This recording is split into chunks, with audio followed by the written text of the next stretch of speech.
turn this off then before you get there.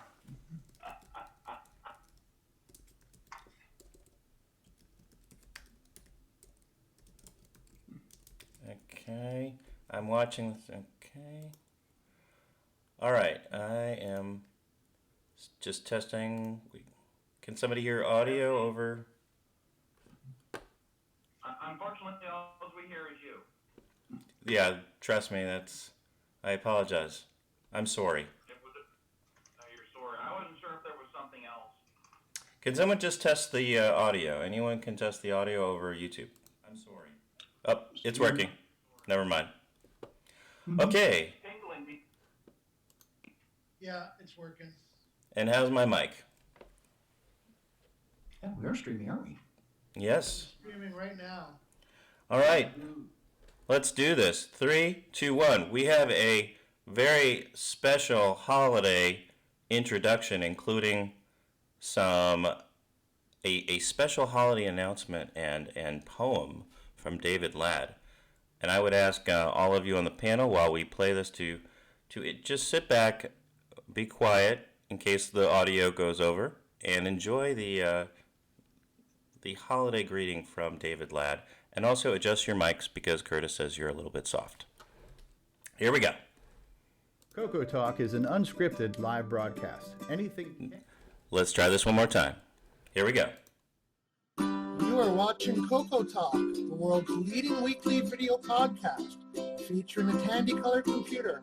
We spread the love to the past, present, and future for all models, including the original color computer, the CoCo 3, and the world-renowned exclusive French-Canadian CoCo 2. The Radio Shack.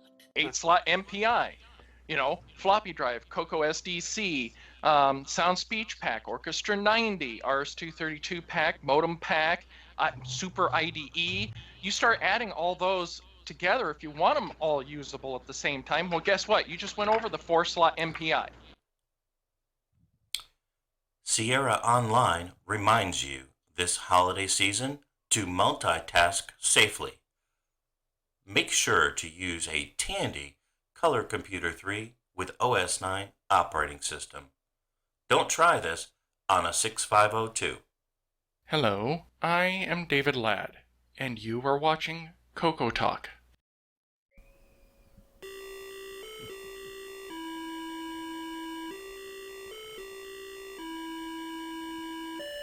'Twas the night before Christmas, when all through the shack the elves had made cocos to fill Santa's sack.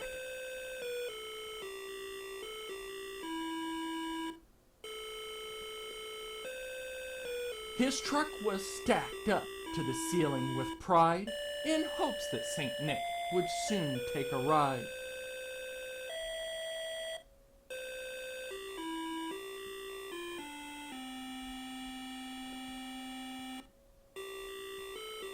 The stores were quite empty, with all the shelves bare, with Scripsit and Skiing and Zaxxon to share. Charles Tandy then opened the doors with a snap, as Santa poured out his delightful burlap.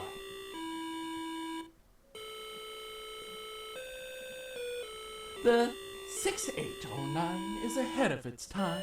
Additional colors, more memory, and now OS 9.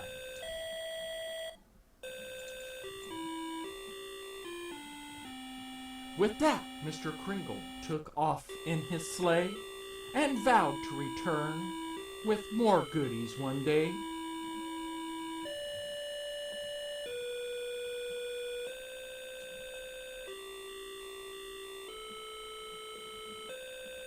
Cocos were open, turned on with much glee. But wait, something's missing. There is no floppy. The Tandy Color Computer 3. Available from Radio Shack. Merry Christmas, everyone!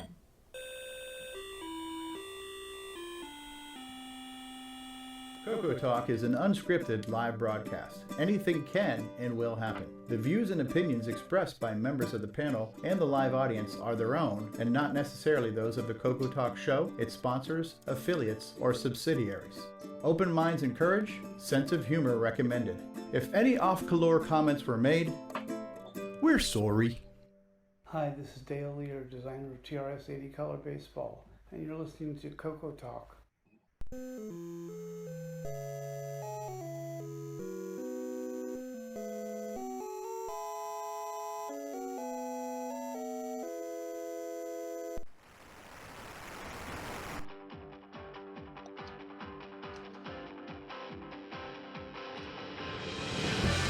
This is CoCo Talk, the world's leading live talk show featuring the Tandy Color computer. It's time to drop your socks and grab your real-time clocks, and let's rock. CoCoTALK is rocking the 8-bit world, keeping the Tandy flame alive. We may be mocked, but we'll never stop, cause CoCoTALK is rocking the 8-bit world.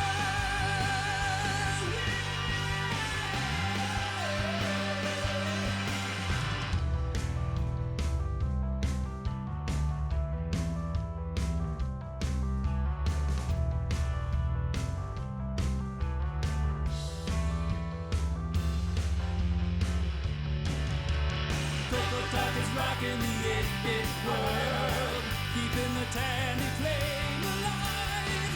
We may be mocked, but we'll never stop, cause CoCoTALK is rocking the 8-bit world.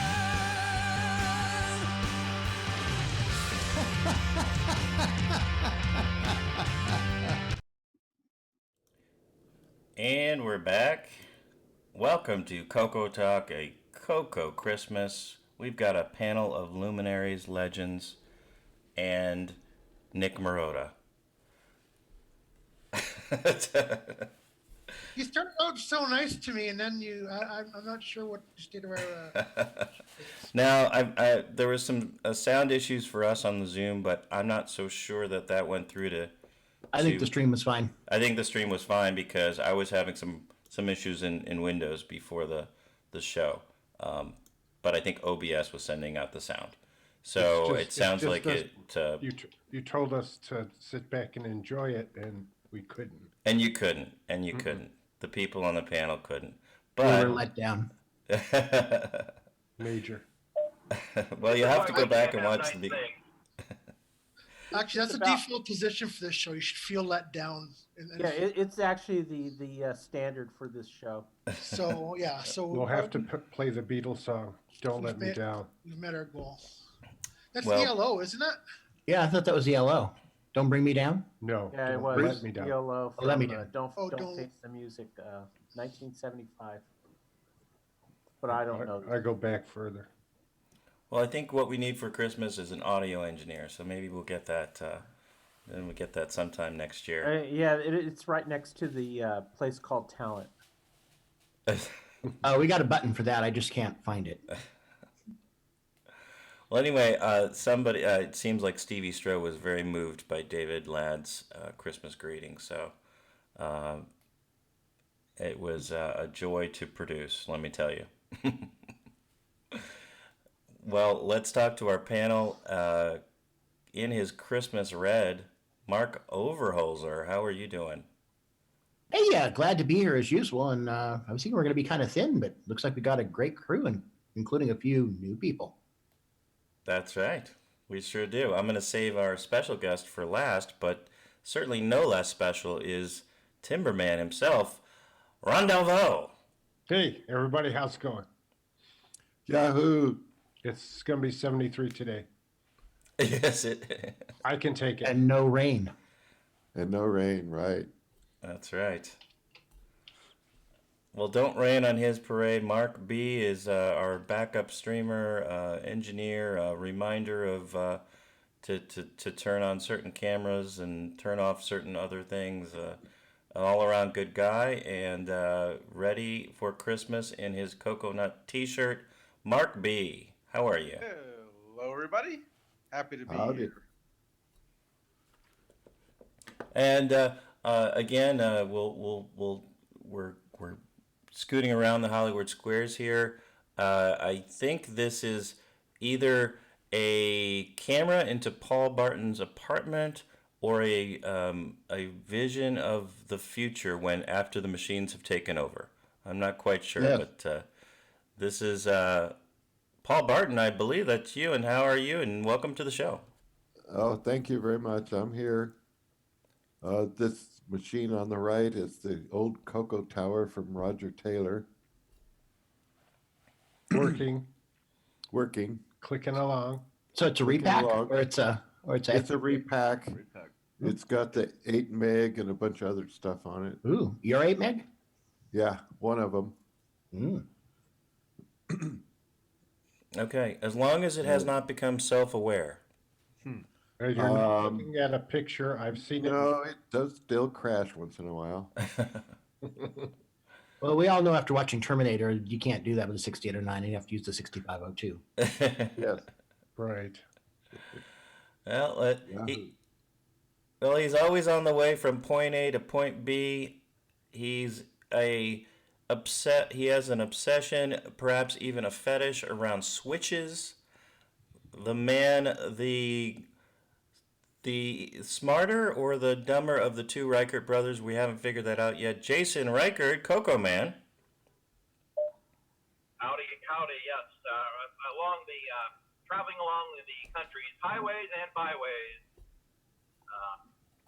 Here I am, and I do believe that this is our first episode that's certified gluten-free. That's right. It's a very gluten-free episode. While he exceeds the speed limit for thousands of miles. Yes, we don't have a sound effect for the police, but, always look behind you, Jason. Always be aware. Watch out for them bears. Maker of Cannonball! Maker of cases and joysticks and Jules Games and Simon Says and all sorts of programs for the color computer and cases to put them in, Mr. John Strong. How are you, John? You're on mute. You've never sounded better, though. Howdy. Actually, can you go back on mute? That was great before. Oh, yeah, I hear that a lot, right? How are you? Been very busy. We do have, just to let people know, the 502 cases are ready. I've got some made, ready to ship. I have the new deluxe CoCo SD case, which will have the inserts and a new design.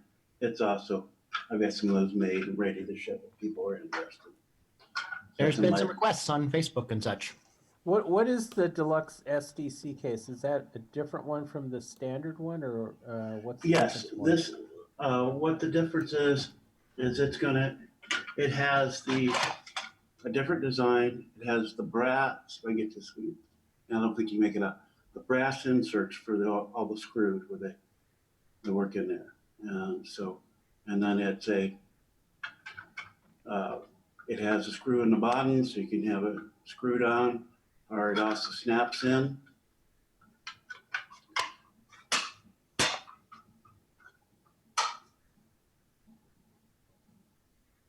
If you want a more permanent, you can do the screw on the bottom. And what's the cost on that one? It's $20. Okay. Yeah, it's a little more expensive than the others, but it's basically matching what I'm getting on this, with the extra inserts and things. A few more things to go wrong, so got to account for that. But very nice cases. I'm slowly converting some of my designs to use those inserts. John, does it have lettering on it? No, it does not.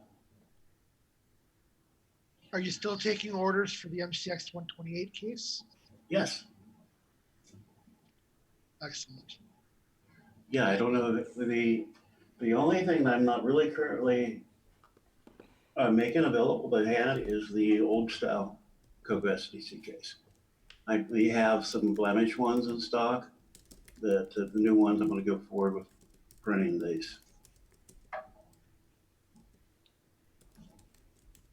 And they just come in white, correct? Or is there other colors that are available? Generally, I just do white and black. Sometimes I'm running some other plastic, or I have nothing running and I can be talked into doing another color that I have in stock. The big reason I don't switch just any colors is because that color bleeds through when you change rolls. So I end up throwing a case or so away sometimes if I change colors. So that kills the profit margin on the case. So those type of cases go to the aisle of misfit toys then, correct? So they go to, if they're good enough, sometimes they go to a vest, and so is a blemish, and that's if the problems are minor. I have one of those. Yeah, it's just cosmetic, it's basically what I do with those. It's got a little bit the wrong plastic color in it or something like that. Yeah, but John, can't those be painted? Call it art. And then you could paint those, you can do whatever you want with them, but I don't. Tape a banana to it. You're worth millions.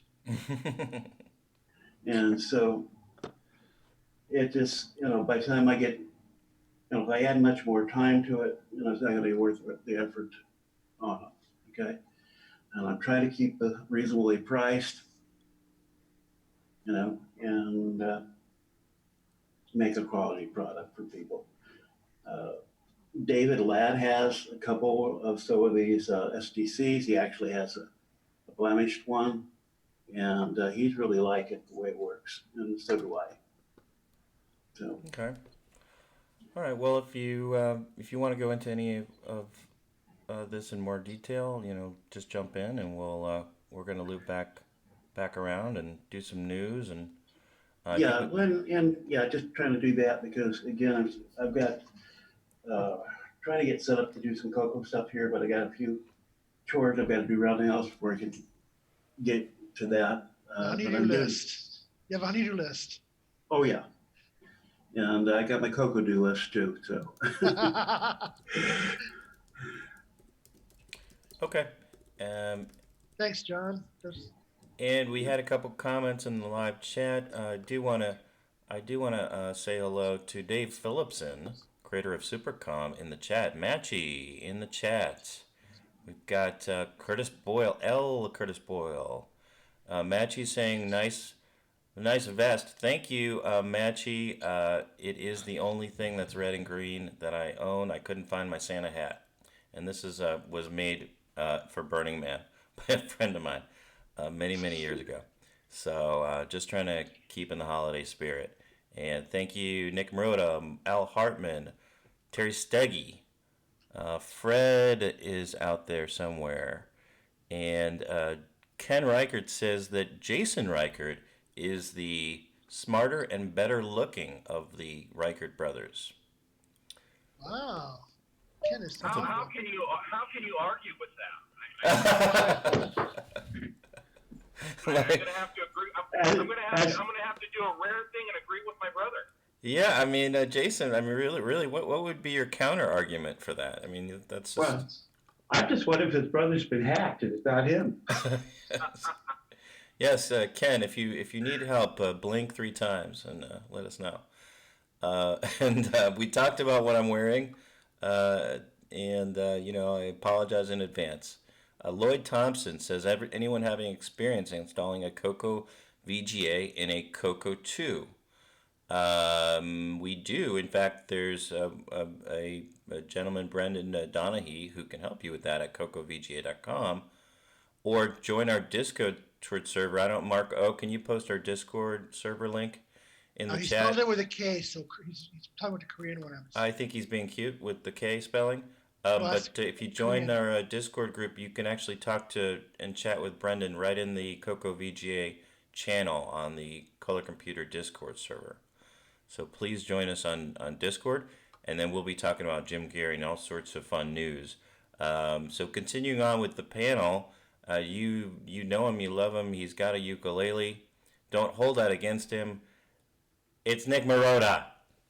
I'm not afraid to use it either. I will use it if it comes down to it. Just keep that in mind. Keep that in mind.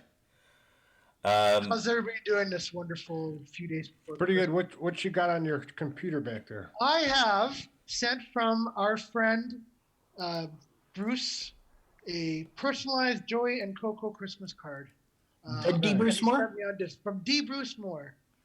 What a guy. So, yeah, he sent those out to a few of his new friends, and so I'm proud of displaying it since he's not here. Nice. What a great group we have. It's a really fantastic community. Great. Well, thank you, Nick, and a man who may not play the ukulele, but he knows a lot about music. In fact, it's literally his middle name. Brian, the Music Man, Shoebrain. Hey! How you doing, everyone? Hey, we're not used to your regular voice. My regular voice? Yes, it seems like that condition cleared up. You're very clear. Yeah, I had something kind of stuck in my throat. Yeah. It was something a little devilish, I think. Yeah, just taking not spring break, Christmas break. Don't have to go back to work until next year, thank God. So that'll be fun. All right. Yeah. All right. So, and got some Christmas presents out to Dave O'Connor out there in Down Underland. Yes, he's amassing quite a pile of stuff for his project. He's going to be working on his music. Surprised he's not here. Yeah. Yeah, he sent a message. He's doing some sort of a system upgrade, so he's not able to join us. Okay. Hopefully that means he's making money. Well, jump in anytime, Brian. We next on our panel is a man whose new game actually has a lot of Christmas colors in it. But it is not specifically Christmas themed, although if the aliens did attack on Christmas, you would want to have a Gunstar available. It is Nick Marentes. Had to think about that. In this corner. The other Nick. G'day, everyone. Yep. Just here. We're sweltering in the heat over here at the moment, but can we get a crikey? Crikey. So do you guys sing Jingle Bells down there? Like, what do you do for Christmas? Is it all hot down there? Well, it's a theoretical thing. Yeah, well, we turn the TV on and watch all the American Christmas shows showing reindeers and snow, and you open the window and it's a blistering hot day outside. It's all fake news. I spent one Christmas in California and I hated it because there was no snow. I did spend a Christmas in Brisbane actually, and it was like over 100, and it was really 150. Weird. We took a trip to Sydney. It was 115 degrees Fahrenheit, 45 Celsius. Yeah. That'll melt your Christmas balls, Nick. Boy, I hate to see what it's like down there in summer. That'll yellow your cocoa face, huh? Yeah, you should see it in summer. June, July, it's yeah. Nick, will we have a game on segment or anything that we should go in? I know you're putting the finishing touches on your masterpiece. Yeah, nothing as yet. I mean, I haven't got anything really new to describe, but yeah, the game is pretty well finished. It's just touch-ups and fine-tuning, and there may be just one more feature creep again. I might need to add before I actually release it. But at this stage, we're looking at releasing it in time for CoCo Fest. So even though it's almost finished now, but there's a bit of work for us, a few add-ons I want to do. Now, if you waited for Jim Brain to release his CoCo SDC extender, you could support the audio chip, so that would make the release sometime in 2024, I believe. So that would give you some extra time. We kid, Jim Brain. Don't forget the Delvo Beta Testing Center. Yes. You know, Nick, I felt a little vindicated earlier this week when somebody else posted about the difficulty of Popstar Pilot. Yes, I saw that.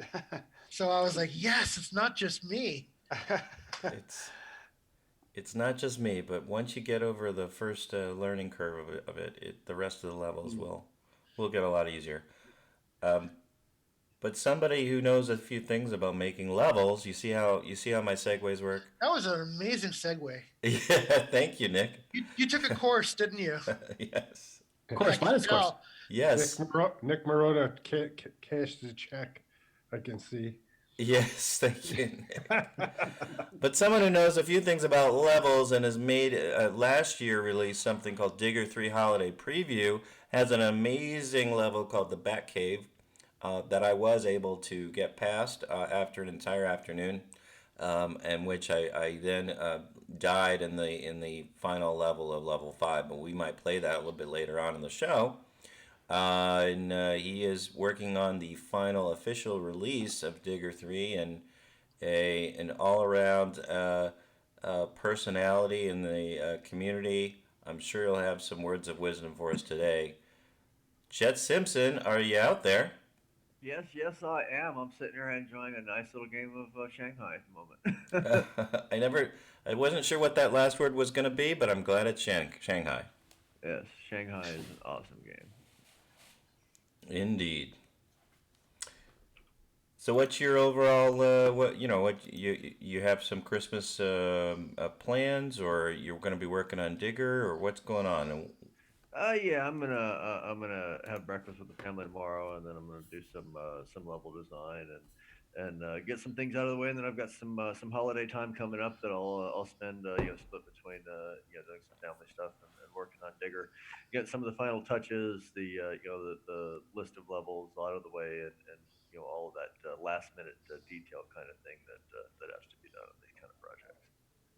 Okay, well, we'll probably be talking to you during the news segment.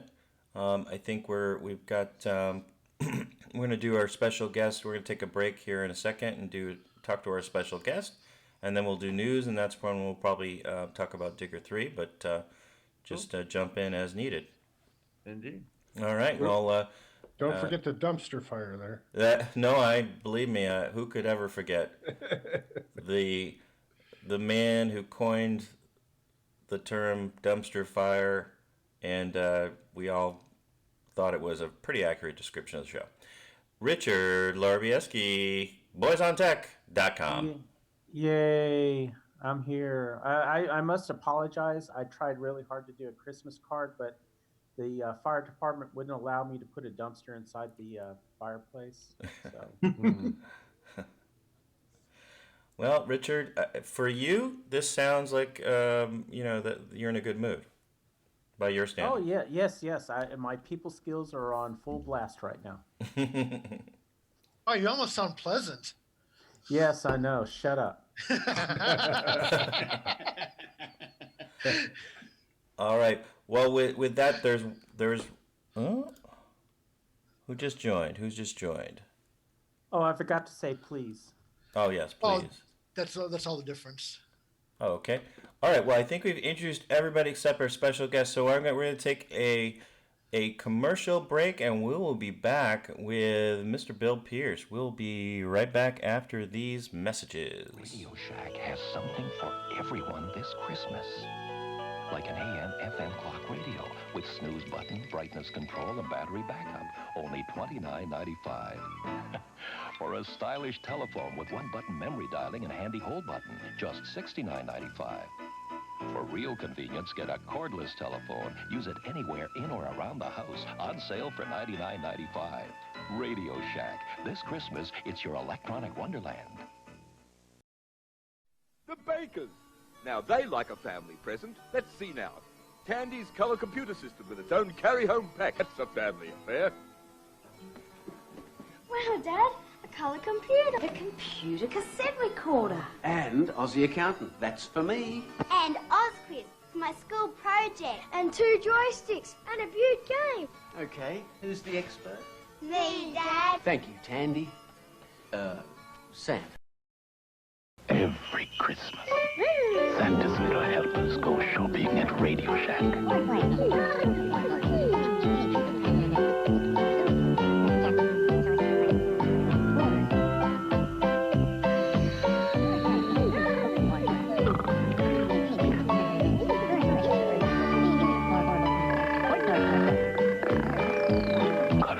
you tattoo a unique pinned idea from Radio Shack. This Christmas, Tandy has a very special offer. A family color computer pack to take away at a very special price. This family computer comes complete with software and costs an incredible $449, a saving of $241.69. It's powerful, educational, and ideal for the young and young at heart. The easy way to start computing. The Color Computer Family Pack from Tandy. Get it while it's hot. Tandy, the biggest electronic store in Australia. It's a Radio Shack Merry Christmas. This year, I needed to give a real family pleaser. Honey, please, help me with this budget. How about a new game, Dad? Please. And I found it. Radio Shack's Color Computer 2. On sale for just $99.95. It entertains, educates, manages, it's expandable, and affordable. Now that really pleases me. The Color Computer 2. Sale priced for Christmas. Only at Radio Shack. And we're back with some lovely Christmas advertisements from Radio Shack. I'd say that was $100 well spent to shut up his whiny kid and wife. Wow, that is some holiday cheer right there. Did you hear them? Do you hear them? They're like, oh, Dad, No, I need. I totally agree. I think the snotty little kid shouldn't have gotten anything, except for stuck in the closet. But still, coming from you, man, come on. What is up with that? Yes, the guy that heads up the People Skills Institute. Yeah. I mean, you expect that kind of stuff coming from me. I mean, that's an everyday, every minute occurrence. But from you, come on. What? Wow. You hate Christmas now? You must be getting the eggnog. Must be getting Right. or something. And Nick, isn't Let me tell you what I really think of you all. Nick, I'm isn't it taking enough? you to Walmart with me from now on, man. We're gonna bust through those crowds. We're gonna get that TV. It's just turning into the Festivus airing of the grievances. Oh, there we go. Yes. Happy You're Festivus. turning into Krampus over there. What? Damn. Well, Nick, That commercial really bothers me. isn't it a punishment enough that kid's getting a CoCo 2, Nick? That is all you need. That's all you need.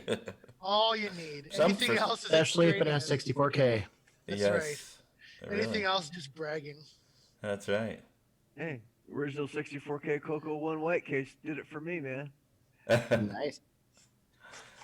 Well, since we have a few minutes here, and Bill Pierce had to step away, and then I want to do an introduction and interview with him and get to know him and what he's been up to. Why don't we just do a quick mention from Mark Overholzer about a legendary member of the 6809 Motorola community. There's an echo from somebody. It sounds deeper than your voice. Where's that echo? Okay, it's over. Thank you. Mark, can you tell us what happened and who the person was and what his contributions were to our computer? Okay. So the man in question is Chuck Peddle, who he kind of started his career in microcomputers, working for Motorola. Yeah, I understand he helped develop, I think it was the 6821. It was one of the peripheral chips to the 6800. He wasn't on the original 6800 team, but after he helped develop the hardware, then Motorola put him on the road talking to customers about using their new line of 6800 family of stuff. And he got a lot of pushback. At the time, the 6800 was $300 a chip in quantities of one. And a lot of pushback saying, it's kind of expensive. We need something about 1/10 the price of that. So anyway, he kept going back to Motorola management saying, there's demand here, but we need to get the price down. And they weren't interested. And so he kind of got frustrated after a while. And so he talked 7 other Motorola engineers into leaving with him. And they went to a little company in Valley Forge, Pennsylvania called MOS Technologies. And they developed the the MOS Technologies 6501 and 6502, which they sold at, I think it was the first, the 75 West Coast Computer Fair for $20 and $25 each. Anyway, and so those who are familiar with those, Atari bought them, Apple bought them, Commodore bought them, the Acorn, BBC Acorn. Anyway, a lot of systems. Anyway, Chuck was the guy who basically, pushed forward low-cost microprocessors and really got the springboard of, microcomputer systems coming out. So anyway, I guess he died on the 15th of December. And remind me can you say his name again? Chuck Peddle. Chuck Peddle. Thank you. Well, Yeah, I have a link here, team6502.org, that has a story on it. So, Tandy Radio Shack did not use the 6502 at all, did they? No, they didn't. Nope, never. Nope. Z80 and 68,000 and 6809, of course. But like I said, he's he had an intersection with Motorola and really helped push a lot of the stuff forward. Yeah. All right. Well, we are grateful for his contributions, and he'll definitely be missed. Al Hartman said he helped develop the Commodore PET and also the Kim 1, which was a trainer. Motorola had something similar that they developed too for the 6800 family. Okay, well, he changed the world with a processor that was actually affordable and could go into these home computers. Right, basically established that there was a market for that stuff, and then, as time went along, more expensive processors came out, but it was worthwhile pursuing those because they knew there'd be demand for such things. So, yep, one of those tipping points in history. All right. Well, if you have a link to, any of that information, put it into the YouTube chat if you don't mind. And our special guest has returned. Bill Pierce, can you hear us? Yeah. Great. I know you. Yeah. Why don't you say a few words about yourself, because I think you're a little soft, but go ahead. Well, I've been working with the CoCo since probably about late 1984, I think it was. I bought a 16K CoCo 2, and it wasn't long I upgraded to 64K. Mm-hmm. What's this milkman thing you're telling me? Yeah, where do we get to the bit? Where were you? So you want to hear the milkman story? Yeah, come on. Okay, at the time I bought my CoCo, I was a milkman. I delivered milk for Pine State Milk Company here in North Carolina. And one of my stops was a Winn-Dixie in a mall. They had a Radio Shack. And as a lot of you know, I'm a musician. So while I was at the Winn-Dixie, I figured, well, I'm going to run over here to Radio Shack. I've got to pick up some adapters. And I run into Radio Shack, and you know how they always used to have the manager's table sitting out front where they have special deals on it.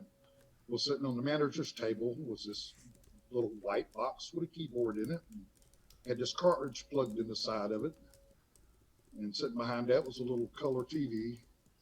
And coming out of the cartridge was a cable going over to one of the stereo systems, and it was playing the William Tell Overture. And I knew the manager very well. I had bought many adapters and speakers from him. And so he come over to talk to me. He seen me looking at it, and he explained to me what it was. And the cartridge was the Orchestra 90. And he was telling me it do 5 voices. And I was like, wow, 5 voices? I could write music on that. He said, sure, you could write music on that.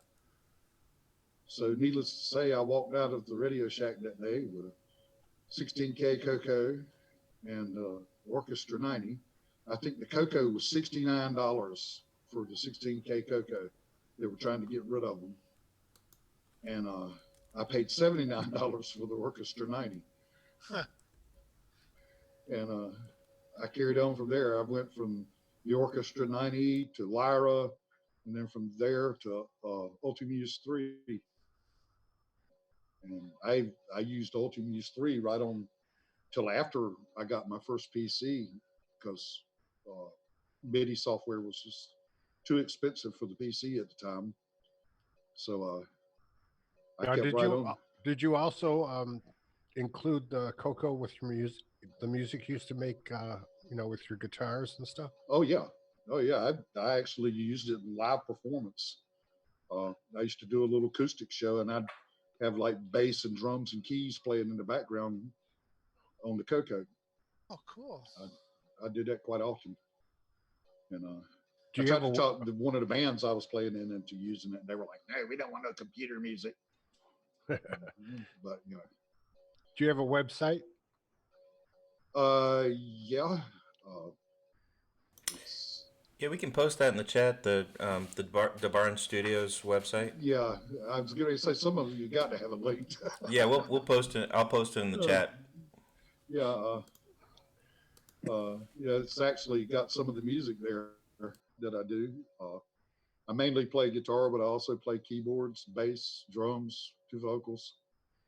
I try to do a little bit of all of it. And then the past few years, or past 10, 12 years, carpal tunnel's kind of restricted by playing a whole lot. And so I don't play in bands and stuff anymore. And I started recording and started a little recording studio, which I was running up until last October, or not last October, October of last year, when Florence came in and kind of put an end to my studio. But matter of You fact, got completely wiped out, didn't you? Oh yeah, I lost Man. everything.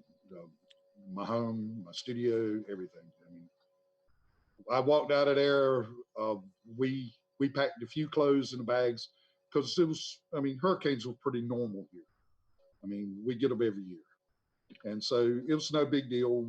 We had, a backup plan. To my mom's church has plenty of room in it. Their congregation had gotten down to just a few people, and they had a bunch of Sunday school rooms and a big fellowship hall they weren't using. So there was about 5 families that lived right down there where I lived at. It was all family, and we all packed up and went up to the church and was staying up there during the hurricane. Of course, then we heard the water was rising, and then we heard the water had risen quite a bit, and we ended up at that church for like 3 months, staying there. And then my daughter had already told me that my wife and I could come and stay with her if we wanted to. So I was kind of waiting on my son to see what he was going to do, because him and his wife and 2 kids were staying with us when the flood happened. So I was waiting to see what they were going to do before I left. And so finally they found a place that they could stay. And so we moved here to Fayetteville with my daughter. How much of your CoCo stuff got messed up? Everything but one CoCo 3. I had 3 CoCo 3s. I had just gotten the 3rd one, and that's why it wasn't with the rest of them. I had them all packed up in a huge tote. I mean, this is one of these too big to stack up totes. It's like a big construction tote. And I had all my CoCo stuff packed up in it because they were having band rehearsals in my studio, and there just wasn't room for it. So I had packed it all up temporarily. And I had gotten a CoCo from Henry from the mailing list. And he, when I got it, I stuck it up on a shelf, and it was sitting about 9 foot up in the air. So it was the only thing that didn't get wasted, except for maybe a few little hardware bits that were sitting on a shelf. But there was 2 CoCo 3s, an MPI, a CM8, 2 CoCo 2s, a CoCo 1, all kinds of switchers and joysticks and carts, and just I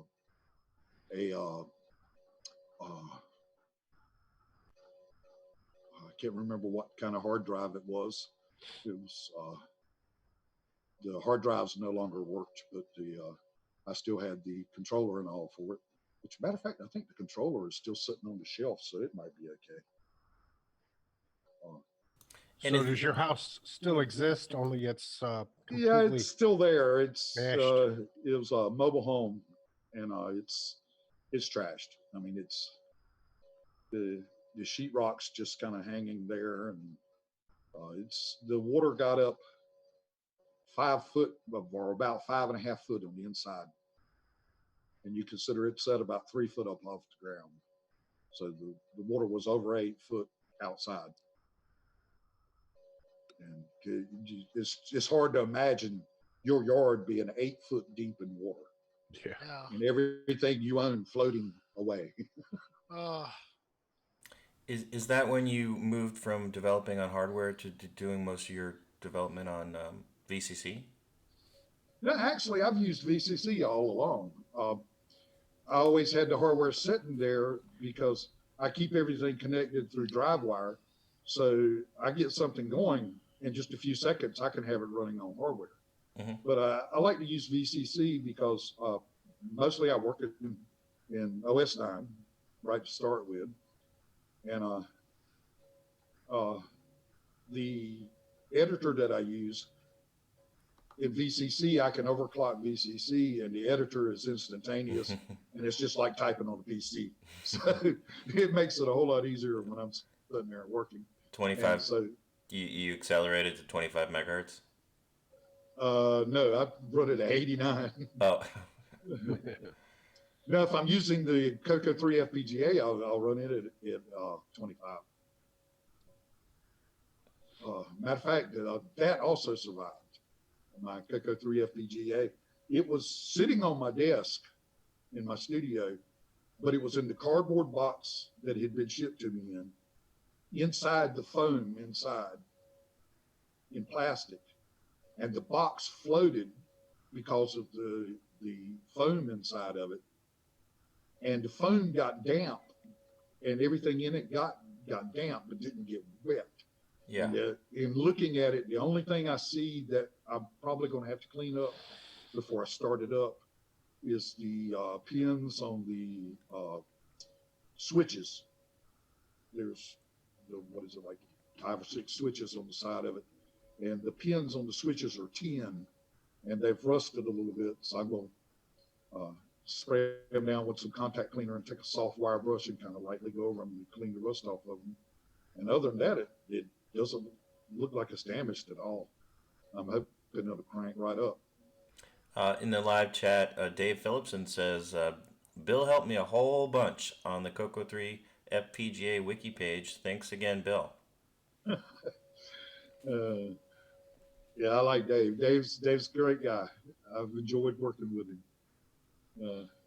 We've done a lot of emailing back and forth when we were working on getting the Nitros 9 set up to go on the CoCo 3 FPGA. So what do you think of the ease of use version? I am glad they're doing what they're doing because I applaud Curtis and Bill. They're doing great work on it. But as far as it being easy of use, I don't see it. Because you boot up an OS 9 and you use the keyboard. Yeah, right. You do the same thing you always did. It's still just as hard to make a boot disk as it always is. And that's the major downfall everybody has with OS 9 to start with, is boot disk. Because you've got to have a boot disk personalized to your system. And that's been everybody's problem. Yeah, I think, and Nick Morentes, who's on the panel, could maybe comment because it was his idea, or at least he pushed for it, is to get the casual user who wants to run some Sierra games and who wants to launch some OS 9 games without knowing anything really about the command line, that they can just go in and kind of click away, right, and try stuff out. But Curtis is also working on speed improvements that would benefit power users like yourself. So I think the goal is to eventually merge that into the main. Yeah, that's what Curtis has told me, and I'm looking forward to that because I've played around with their speed ups a little bit, and it definitely makes a difference. And if I can ever get my boot disk editor finished, then it would be great to have that on there. People could make boots in just a few minutes. Yeah, I mean, one of the things with your programs, you took over Ultimuse, and you have these, kind of mind-blowing features like being able to update over DriveWire, over the internet, which is part of my pitch for why, and when I'm talking to Dave Phillipson about Wi-Fi or other ways to have the CoCo always connected, I point to what you're doing to say that that's the future. That's when we have CoCos that are always connected to the internet, then you can do live updates and things like that. And I know Curtis wants to even do that with ease of use. Yeah, Yeah. you could even do FTP downloads.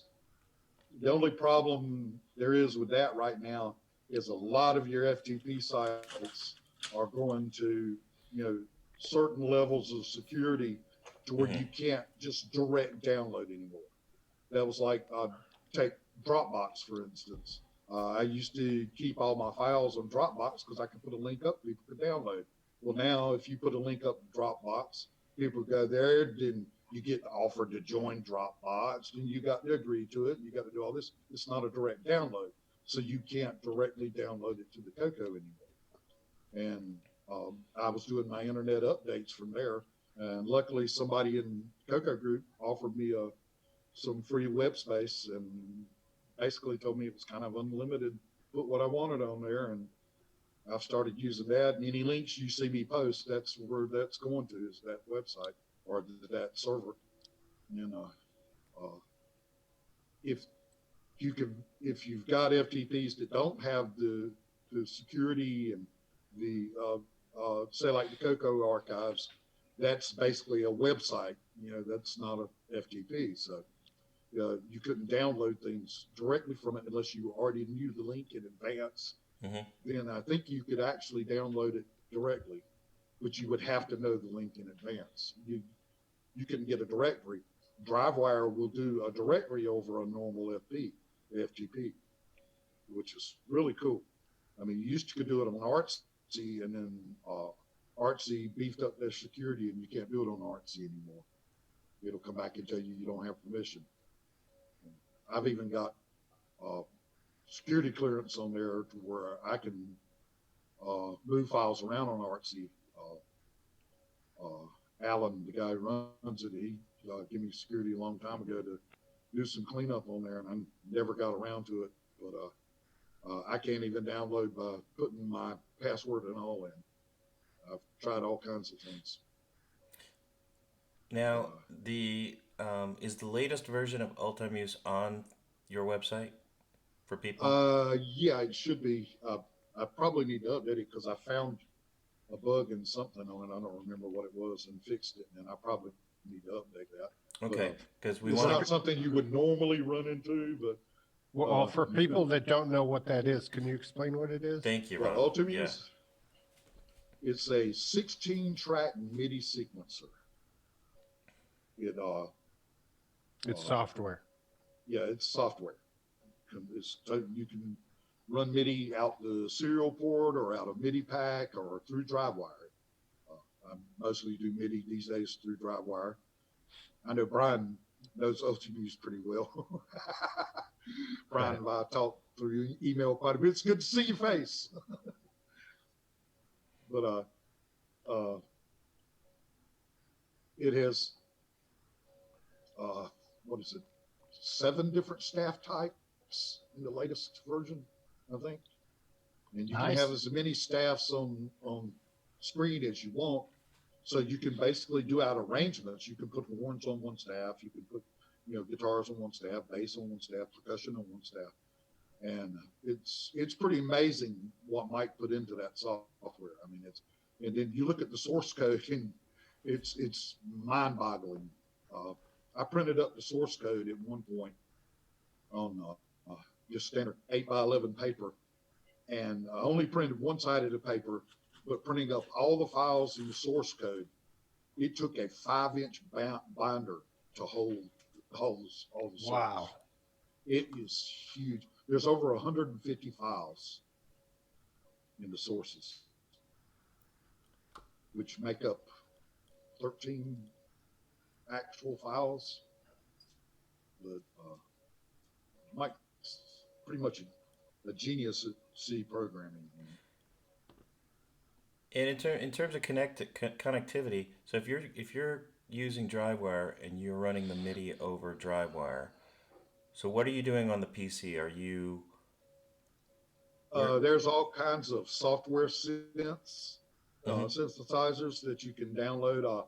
On Windows, Microsoft has one built in. Is the Microsoft GS software synth, uh, uh, DriveWire. I mean Java. The Java that you download to run DriveWire on also has one. I think it's called the Gerbil synth. And then there's all kinds of free synths you can download on the internet. And you can also run.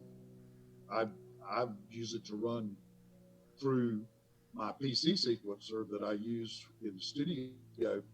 I set up virtual instruments on it and actually run real time from the CoCo and run the virtual instruments and get really nice quality sound.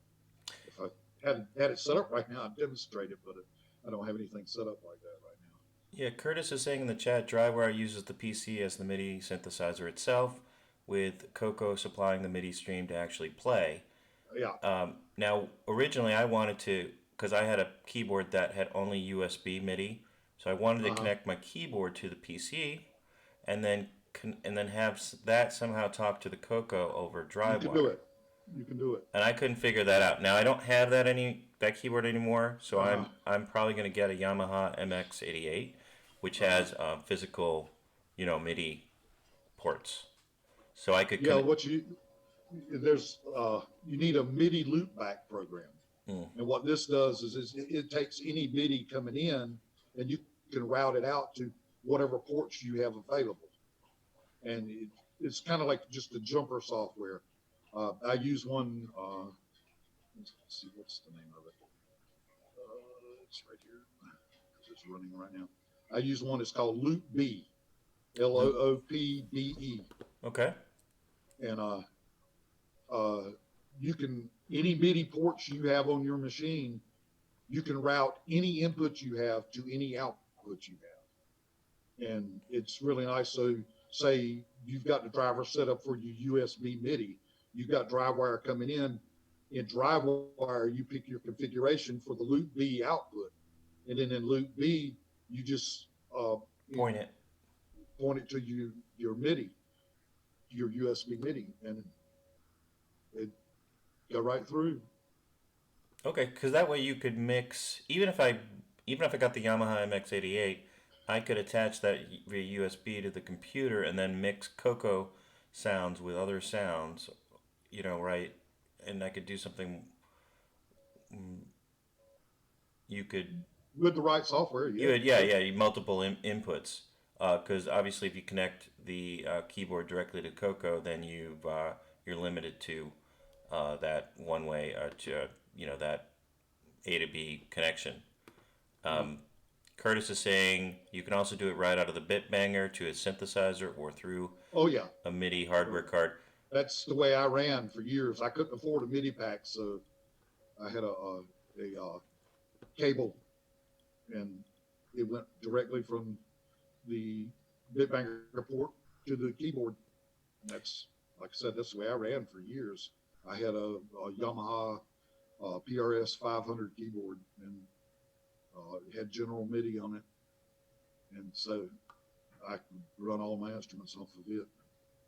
And you can also, apparently you can modify an RS-232 pack to get to the right baud rate.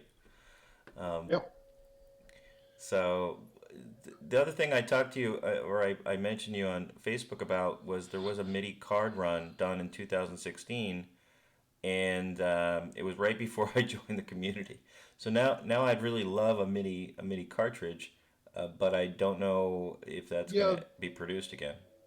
Yeah, that guy kind of disappeared. What was his name? It was a J word, like Jason or. Yeah. Was it Jason Lee Steer? Yeah, that was him. Australia? Yeah, Jason Lee Steer. Yeah. Titanium Studios. Yeah, he just kind of disappeared all of a sudden. He was talking about his MIDI packs one minute, and the next minute you couldn't get a hold of him. Yeah. And I was hoping a lot of people got MIDI packs so that they'd be more interested in the MIDI, because I thoroughly enjoyed doing it. Which so Bill, do you have a lot of music that you've done that you've recorded and you haven't distributed, or just for your own enjoyment, or what? I did have a lot of stuff, and I had a major hard drive crash with no backup on a terabyte drive that I had, and it was basically just about full of original music and cover songs and stuff like that, and plus stuff I had recorded for other people, and did the normal thing of no backups, and the hard drive crashed and I lost all of that, and so I've kind of started over now. I've got a new drive with no backups, but yeah. You haven't learned a bit, huh? Nah, I like living on the edge. You know, musicians don't have no time for no stinking backups. We're writing music. Yeah, I'm sitting here, right here behind me. There's like about 14 guitars sitting here, and there's a big keyboard sitting on the counter right below where those tools are hanging behind me on the camera. There's a big 88 key keyboard sitting there, which right now it's being repaired.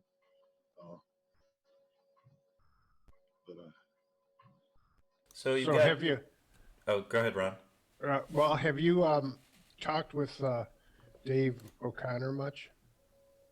A little here and there. He's a little bit obsessed with the keyboard thing going on. Ah, he's got a nice setup. I envy his setup. He's really got. But the type of music that he does, you need that kind of setup. Mm-hmm.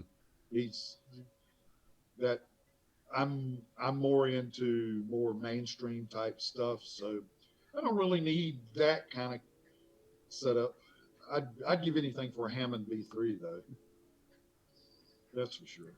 We have a question in the chat. If you plan to produce any game music for the cartridge chip, I think the CoCo PSG, the Yamaha OPL3, any of the new sound chips, the Game Master cartridge.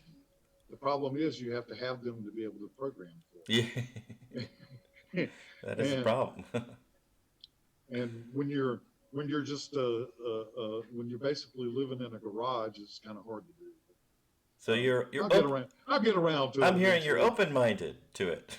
Oh yeah, I'd definitely be willing to program some game music for somebody that needs game music. I wouldn't hesitate. And then so we have there's a new version of Ultimuse, the MIDI sequencer for OS 9. And then you have a new version of M Shell, an update for M Shell, which is, describe what M Shell is. That's kind of hard, but basically right now what's been released is just a file manager. But if we get into M Shell, explaining the file manager would probably take about an hour and a half. But basically it allows you to move files back and forth between your PC, RS-DOS, and any OS 9 drive you have. I mean, it would even do FTPs if I knew where an FTP was that would give me directory listings like it should, like they used to. Because you could get a directory listing from an FTP from command line. But you can't do that much anymore because of all the security stuff they've got on them now. But basically, the file manager will allow you to move things anywhere, and it does batch copies. You can copy, 50, 100 files if you want at one time. You just mark them all. You could go to a directory and tell it to mark all of them. It'll mark all the files, and it's like you got 2 panels. You set your other panel to the directory you want to copy to, and just click copy, and it copies everything directly to that panel. And so so if we, I know we have previous versions on ease of use for Ultimuse and M Shell, and if we get the new version, the Ultimuse is probably the most recent. Yeah, because that release has been there for a while. Like I said, I've got one little bug fix I think I did, and I just hadn't put it up, but it's not nothing major that would be a showstopper or anything. It's something that you have to do some really erratic stuff to run into. I was doing some erratic stuff when I found it. Have you tested either of those programs in the ease of use betas? Not really. I was more running the system and running my software on the system to see, if I noticed a difference, and that some things definitely run smoother.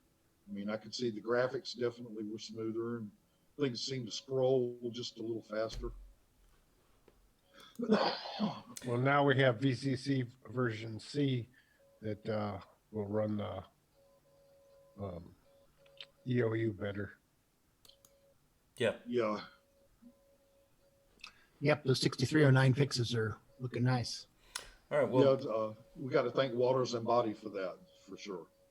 He was doing it in the OVCC, and he sent me the file so that I could put it into the VCC build and get it going there.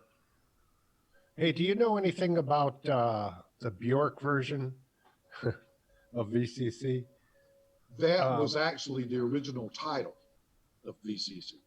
But it had nothing to do with it.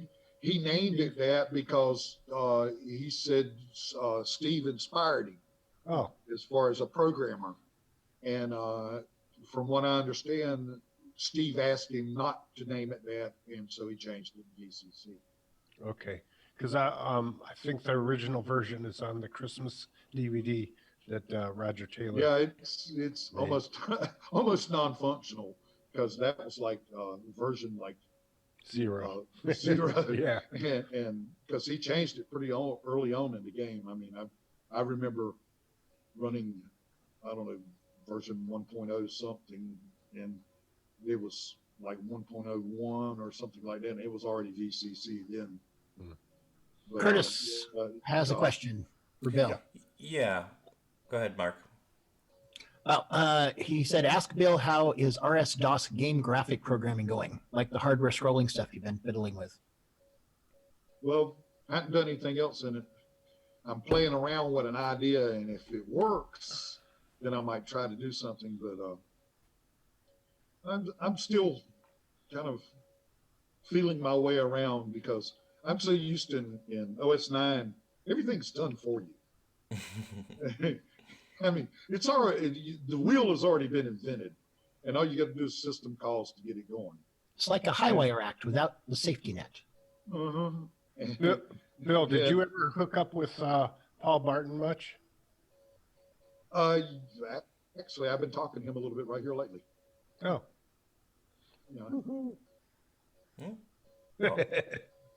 Paul's here.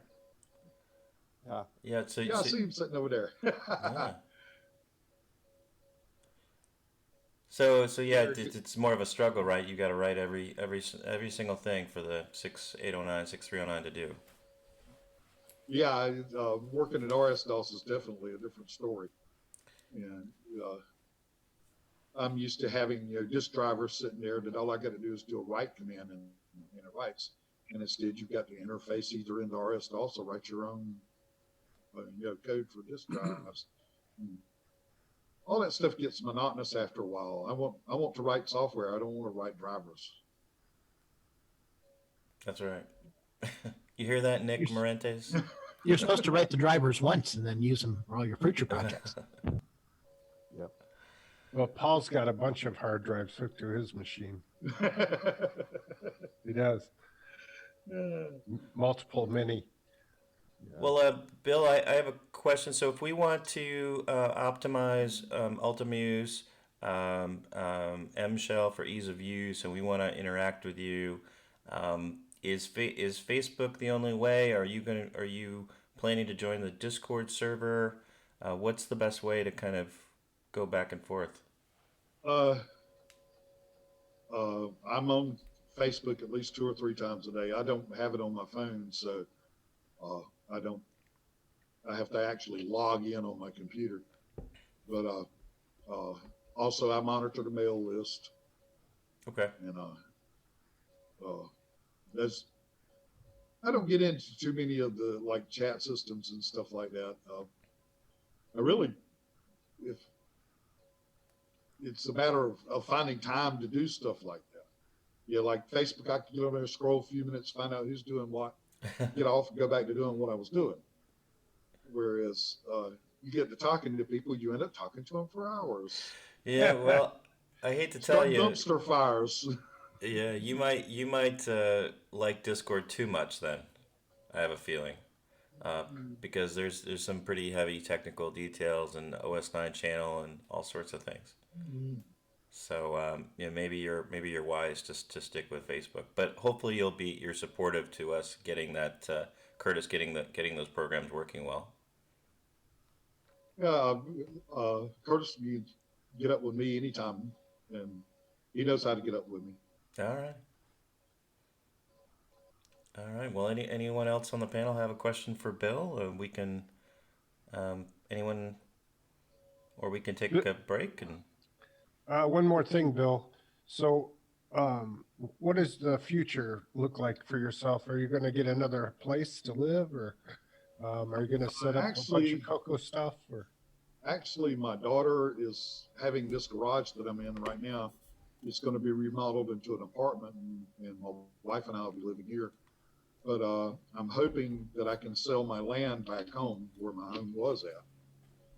And if I sell that land, then I'm putting a building out back and starting me another studio, and I'll have all my CoCo stuff set up out there, which I've got to drag that CoCo stuff from back home and see how much of it can be repaired or whatever. Because basically it just got wet. Always a possibility. Yeah, Also, it's possible that it could crank right up, and maybe after a little cleaning. But what you have to remember is that stuff set for almost 2 weeks in water that was river water from overflowed hog farms, septic tanks, waste treatment plants. I mean, the water was pure acid. And not good. Yeah, it wasn't just water. It was, I mean, they were telling people, if you swallowed this water, please go have yourself checked out. People that might have fell in while rescuing somebody or something, or fell in while trying to get rescued. Basically the water was poison. also, you might think about land a little bit higher, like another 1,500 feet. Well, that's why I'm at. I moved 2 hours away from there. I'm living in Fayetteville, which is like mid-state. I'm no longer on the coast. Had to get out of there. All right. Well, why don't we take a break, and hopefully you can stay on as long as you can, Bill. We're going to go through some news, and feel free to chime in and at any time.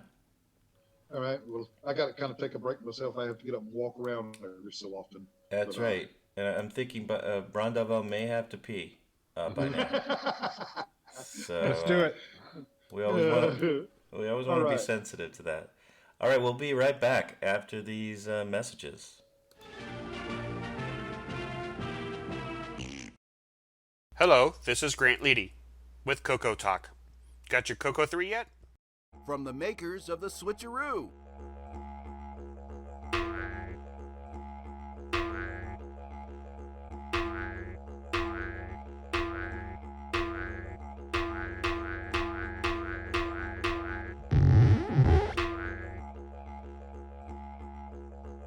Wallaby cable, Color Computer 3 dual RGB cable. Get yours today at cocoman.biz. Fletcher, I don't need that report tomorrow. Great, JT. I need it tonight. But JT... Fletcher saved $300 on her office away from the office. Radio Shack's revolutionary Model 100 computer. It's a word processor, phone directory, and dialer. It even communicates with the office computer. Fletcher, how's that report? Fletcher. Radio Shack's Model 100. Save $300 and put it to work. You'll go far, Fletcher. You'll go far. Tired of switching your joystick between the left and right port? Want to change between different controllers? Well, Joey has got you covered. The Joey Controller Switch. Take control of your controllers with the flip of 2 switches. Order today at cocoman.biz. As you start your journey to Coco Fest, you notice the road ahead is littered with rogue furniture. You realize you are driving on the Nightmare Highway. Nightmare Highway. The game for the Tandy Color Computer 1, 2, and 3. Nightmare Highway. Nightmare Highway. Stunning low-resolution visuals. Digital to analog converted sound. 100% machine language and basic. What are they saying about Nightmare Highway? Nightmare Highway. Steve B. York says, of all the games released this year, this is one of them. L. Kurt S. Boyle says, this will not be on my site. Nick Marionette says, crikey, look at the size of that crock. Get your complimentary copy of Nightmare Highway. Nightmare Highway. At cancanmakeit.com. If you got it for free, you paid too much. And we're back. And I wanted to thank Bill, and also I wanted to thank him. Hopefully we made him feel welcome, and he'll come back on many times in the future. I'm sure we're going to have more questions for him. Anyone else have anything they want to jump in with, or I think we can maybe go to news. What is Brian? You good? I feel like Brian was going to say something. Can anyone hear me? Yes. Okay. All right. Well, I can't hear you, Brian. I can't hear you. Sorry. I can hear you. Okay. My deepest condolences. Yes. Well, Brian, do you know sign language, Brian? Because Pantomime. This is a well-oiled machine. Two syllables, first word.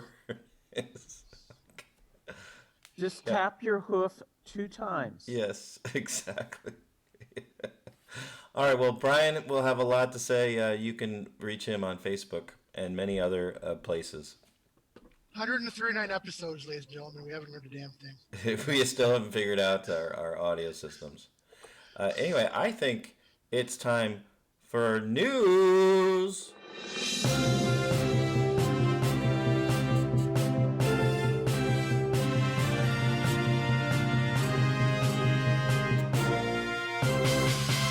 And now a Muppet News Flash. L. Curtis Boyle could not be here today, so you'll be hearing from random members of the panel. Okay. What a quality show. That's right. So let's. I am going to try something that could be very dangerous. So let's see here. I am going to try to share. Okay. Do people see my screen when I do that? Swell foop in multiple windows. Okay. So then that's good. So now I want to do. I think I want to do this. Okay.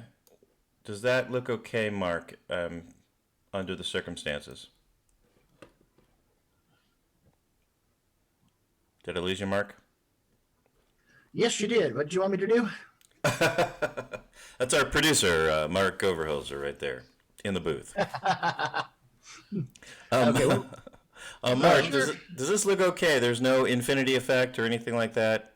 Looks fine to me. It's a stable picture. Okay. Yep, and stream looks good too. So. Okay, thank you very much. First on our news. Yes? Make it so, number one. Yes, sir. First on our news story, and then I'll increase the size of the video here. Henry Reitveld has a video showing him using the direct modem pack on his Tano Dragon, using the CoCo SDC with Dragon ROM, and connecting with a CoCo with an RS-232 pack, and then communicating between the two. So let's give a look-see as to that. Yeah, do share just your browser window. Yeah. Okay. I'm back. Oh, there is. There you go. Okay, Mark. Can you? What are we doing here with this? What are we communicating with? Oh, this is Henry Reichbelt, showing using direct modem pack on his Channel Dragon. Is that what this is? This looks like a game. It looks like a game. Maybe it's a network game. No, this is item number. This is item number 2 you're looking at right now. Ah. Oh. Somebody jumped the gun, so to speak. Ah. Let's try this again. Professional show, everyone. Here we go. Let's And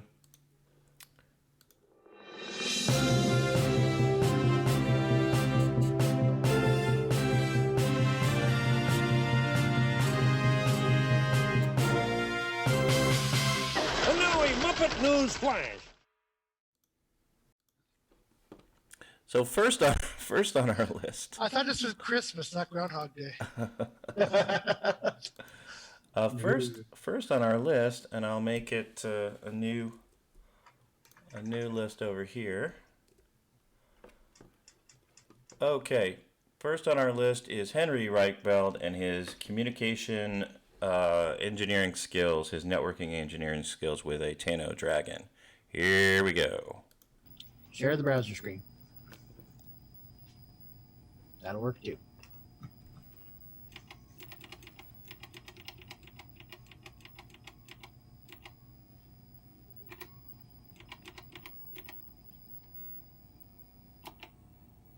Okay.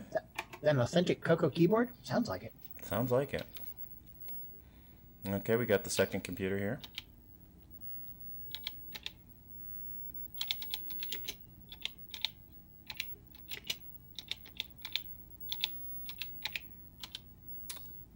Okay, saying hello, and there it is.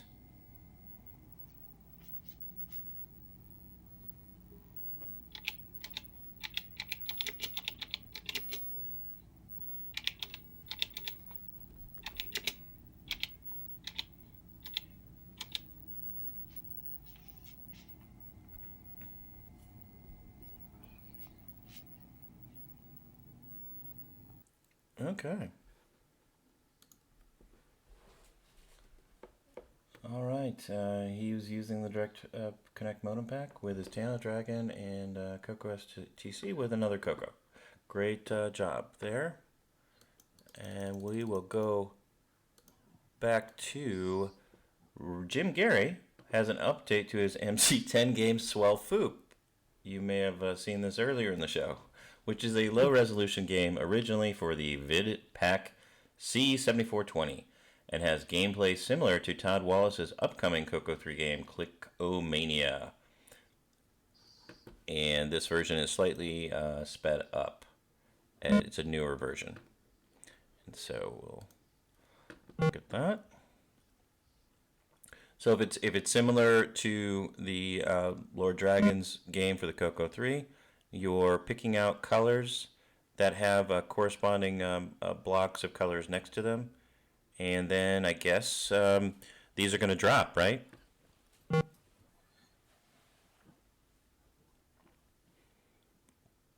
Anyone on the panel, feel free to... That is correct, yes. Yes, that is correct, sir.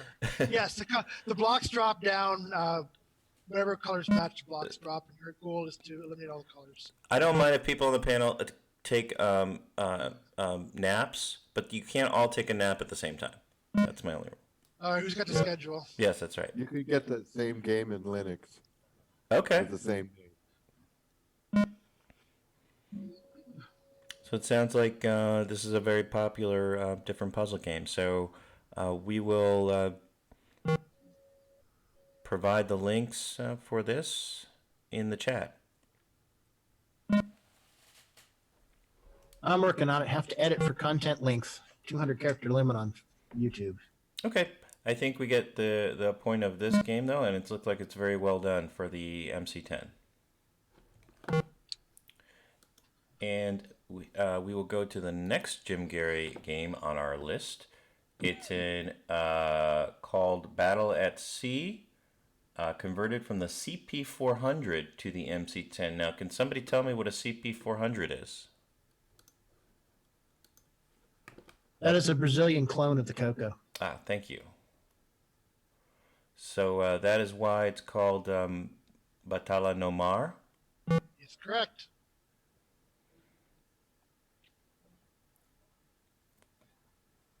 And it is amazing what Jim can do on the MC10. It is. Now, Hey, Nick Mariota, feel free to be color there because I'm trying to post the links and stuff for these things. So. Yes, Nick Marotta, don't be shy. I don't know a whole lot about this game, but yeah, definitely. There's been a bit of resurgence in MC10 interest in our group. Other people have been. I think it really helps that Jim Gary is doing so many conversions and stuff. Yeah. Think about a platform. It's like, well, what is there interesting? Oh, there's tons of stuff that's interesting. Because that's actually why I asked John earlier about the MCX 128, because people have been looking for RAM expansions and that so they can run stuff like this. So it's pretty interesting to see. Yeah. Well, Ed Snyder started out with the MC10 on his various projects, and then look where he is today. He's creating motherboards and all sorts of things. So Jim, Gary, you can get those games from him. Richard Kelly has uploaded a program and documentation. Wait, did you get Tut Tut? Yeah, Tut Tut. One more game. You didn't download the latest copy of the news. I thought I had the latest copy. Okay. Nope. Can we do Tut Tut at the end, or is that required to do right this minute? 10 demerits. Yes, go ahead. You want to anger Curtis? You go right ahead. I don't. Is Curtis you know how Curtis gets behind the scenes. I don't think Curtis particularly cares about the order. I don't think so. All right. I thought I had the latest version. I just posted the stuff in the latest Zoom in the Zoom chat. Okay. Thank you very much. Richard Kelly has uploaded program and documentation for something called Automate by Roger Smith, which was originally a T&D software subscription release. And it allows you to prepend semi-graphic screens while your program's loading. So there is a DSK image, and then there is some instructions, which I'm going to load up and make bigger here. Let's see if I can do that. And I don't know if I can make it bigger, but I think you can see that the instructions are available, and hopefully we can get an example of how that would look. But I think it's pretty clear that you'll have something on the screen when you be loading in semi-graphics. So that's pretty handy, and you can find that on Facebook. We've got a potpourri, just an embarrassment of riches from Chet Simpson this week. Chet, are you out there? Yes, as a matter of fact, I am. Well, that's great because this first video is 52 minutes long. I know I liked it on YouTube because I do want to actually watch the entire thing because I want to learn more about tiled. But is there a particular section of this video that you would like to highlight for the show? No, not really. I mean, the whole video was really just a discussion, really an ad hoc discussion between Paul and myself. I had some materials that I was doing for a tutorial, and he wanted to get familiar with some of the tools, particularly the ones that I was using for Digger. And you can actually see one of the test levels there. And so, I mean, really, the whole thing is just a general overview of the tool and how to set it up, at least for the tiles and the type of output that it generates. And this is one of I keep meaning to get the latest version pushed out to GitHub. Unfortunately, with me being hyper focused on Digger, I haven't had a chance to get to that quite yet. Can we talk about this screen right here? Mm-hmm. Digger's awesome, by the way. Unbelievable. Yeah. Thank you. The one that you're seeing there is just the tiled map editor itself, along with the video from myself and Paul. But I'm just going over the kind of the layout of how I have things arranged within Digger and how they translate to what I do with basically creating a definition file to define how all of that data within that map file gets translated over to the color computer, and then actually translating it over, processing it, at some stages converting it for the tiles and for all of the imagery. That all gets converted down to a similar language and then built into either a flat binary or further processed to add it into a pack. And if you look at all of the binaries that I've released for the demo, that is all kind of actually reflected there. So if I wanted to change some of these rings and I want to make them something else or spikes or something, what then happens to the output? I mean, how does that get over to the game so it knows that there's no longer a ring there, there's something else? Is it just an image, or does it? You said it had code with it? Yeah, for this in particular, when you create a tile set, you want to have a set of attributes associated with it. In this particular case, the ones I was going over with Paul, were things like is it diggable, is it climbable, attributes like that, and then actually assigning them to the tile. So what happens is that if you wanted to change something, say, from that ring over to say the spikes, you just go ahead and click it on the area over there on the right, and then select it onto or drop it onto the map. And then all of that gets translated because each of those are in order in a particular way and how they're stored.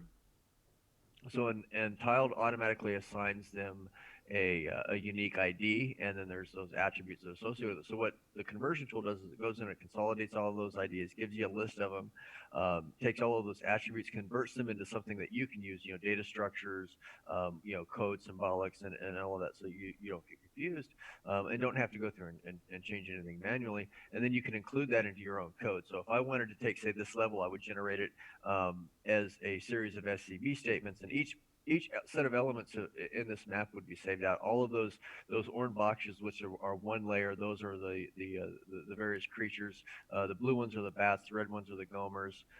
You'll see a couple of gray ones, and those are actually coming from a different layer for overlays. And those are all separated out by the conversion tool and then generated into a series of FCB statements that you can either include directly into your application, or you can generate a raw binary file from. And the conversion tool is Tiled is doing that?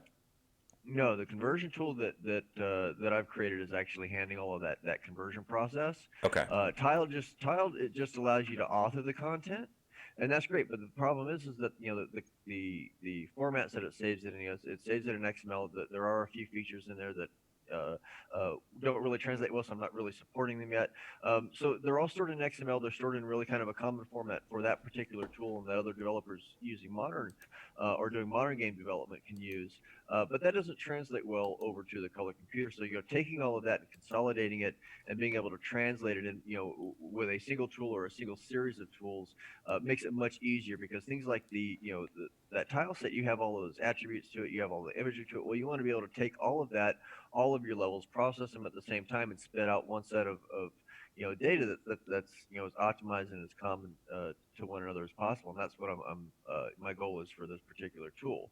And at this stage, I've gotten to the point where, in this screen that you're looking at right now, this is how I'm defining all of that data that's coming from the tiles and from the map itself. So it allows me to map that into data that's readable by the CoCo. This is kind of a middleware layer that allows that translation to happen. And did you say that the conversion tool is something you're going to be publishing to GitHub, or is that part going to be open source? Yeah, the whole set of tools up there is, and it's really kind of a prototype at this point, but all the set of tools that I've got is up on GitHub already, and has been for, I guess, a little over a year now. But the newer version that I've got that's handling some of the newer stuff and some of the things that I've encountered and added to support Digger, and to make it a little more generic, so that some of that hard coded stuff in there that I was doing for Digger is no longer kind of fixed, so it allows a lot more flexibility. So that stuff needs to be pushed out to GitHub, and I need to release a binary for it. Okay. I'm just flipping through. Here's some assembly code. Yeah, that's the code that's generated by the tool. Right. That's all of the data. That right there is that right there is object data. Those are from the object layer. That one right there is that big long line between the comments. That big series of lines between the comments. That is a goo monster. I can't see it. I'm all it's all small and blurred on mine. But that size is that's either a dirt monster or a goo monster. So. Okay. So Mark will post that link, and I encourage you, if you're interested, to take a look and watch the whole video, and that's what I plan to do. And one of the things one of the things I'm hoping to do with this is that by the fest, that you guys will be able to actually drop in your own graphics and be able to change the Digger game with your own levels and your own tiles. Okay, great. And you can Google it, Mark. I think I forgot it's just tiled editor. It should come right up. Is it the mapeditor.org? Yes, that's it. Yes. Yeah. Okay. Yeah, I got that one. Okay. Just triple checking because I couldn't see any screenshots that matched them. No worries. How do I go to full screen with? It's an F command, and I forgot which one. Oh yes. For Firefox. F11. Is it? There we go. So, Chet, talk to us about Nortel and the StarTalk XT. This is a nice little voice board that was manufactured for Nortel. It appears to actually be a PBX controlling system. Now, the nice interesting thing is that the CPU is an EF6809. It like I said last week is it's supposed to be 6809 compatible now. As soon as I get this booted up, I'm going to find out what's on it. But it does have some interesting specs. It's got 1 meg of SIM memory. It looks like it's 730, if I remember right. And I believe that it can take up to 4 megs. It might be 8, but I think that that particular board only takes 4. It's got 6 pulse width modulation controllers, and I'm not really sure what those were actually used for, but I'm sure that it has something to do with some of the phone equipment that it might have been hooked up to. It does have 16K of static RAM, and it does actually have a real-time clock. I did find the chip for that, and I looked it up, and it does have one. The battery seems to be in pretty good condition. So I'm pretty happy about that, and it does have a pretty good size ROM. I didn't take the label off of it, but a board like this is I don't know what they would have been running on if it wasn't. And here on the right you can see the 2 serial ports in the bottom, and then the VME style. Those are actually ISA slots, but they're VME connectors.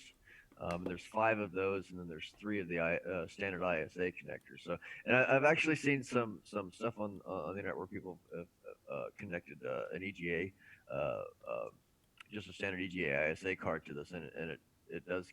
They've been able to get video display on it. So there's the 1 meg of memory. All right. Okay. So it's a nice little board. I'm really excited to get that up, and Eric Gavrilic made a comment last week that that memory could certainly be used for voice data or audio data, prompts and stuff like that they would want to preload. So it's certainly possible that memory is not actually mapped into the address space of the 6809. So that's because there are some other memory chips on there that would certainly be utilized for by the CPU. So we'll see once I get the board set up and actually get something useful running on it, but that won't happen until after Digger's released. All right. Well, the most important thing is the real-time clock.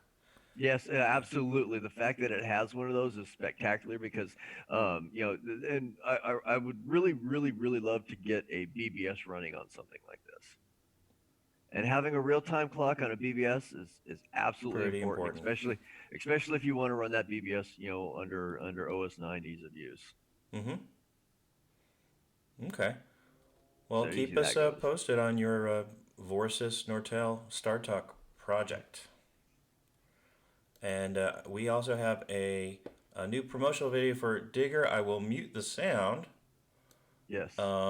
Because it's not sound coming out of the CoCo anyway, and we don't want a copyright hit. But let's take a look, and if you want to talk over it, you're welcome to do so.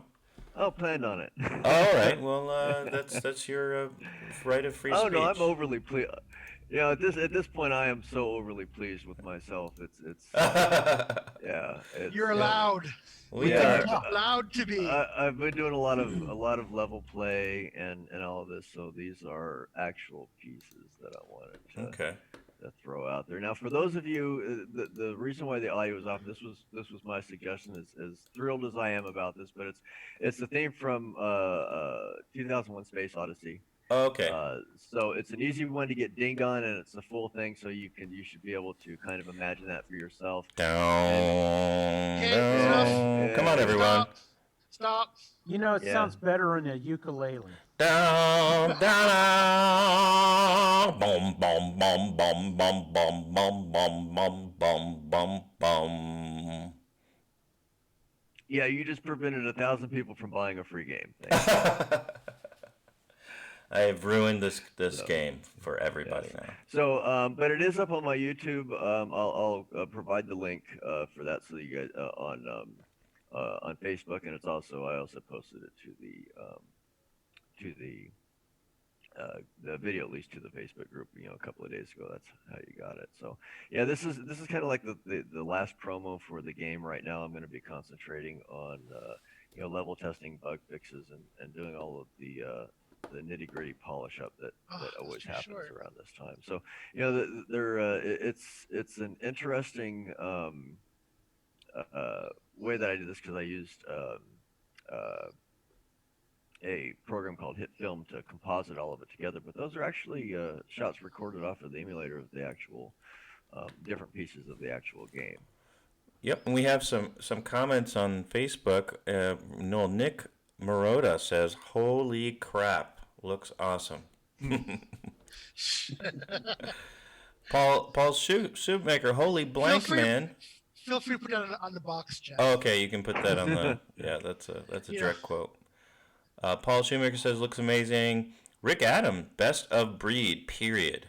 That's pretty high praise there. And Neil Blanchard says, very complimentary, "Show us the Amiga setup under the table. It looks so good. It could be in Amiga." It's actually kind of because the comment from Rick was, I found that kind of interesting, because Shanghai, you take a look at the picture that I shot of my CoCo 3, I had Shanghai out there because I wasted the entire night playing it. It was the only game that I played throughout the entire life of the having a CoCo 3 back in the day. So it's a fantastic game. Yeah, it is. Play Shanghai. Absolutely. So to have Rick say that to you was pretty cool. Absolutely. Oh yeah, I like Rick. I love Rick. He's always awesome. Yeah. Yeah. Well, you're not doing this for your health. It's good to have people appreciate all the hours that you're putting in, and and have people like what you're putting out there. So, anything else in terms of any updates we've missed, or anything else you want to discuss, Chet? No, not really. I mean, there's other than, I guess, right now I'm closing everything up, and we've got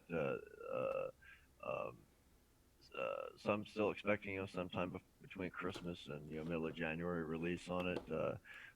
Right now I'm actually scripting out the first 14 levels, which order they come in, and what changes have to happen to all of those levels in order to make them fit within that particular sequence.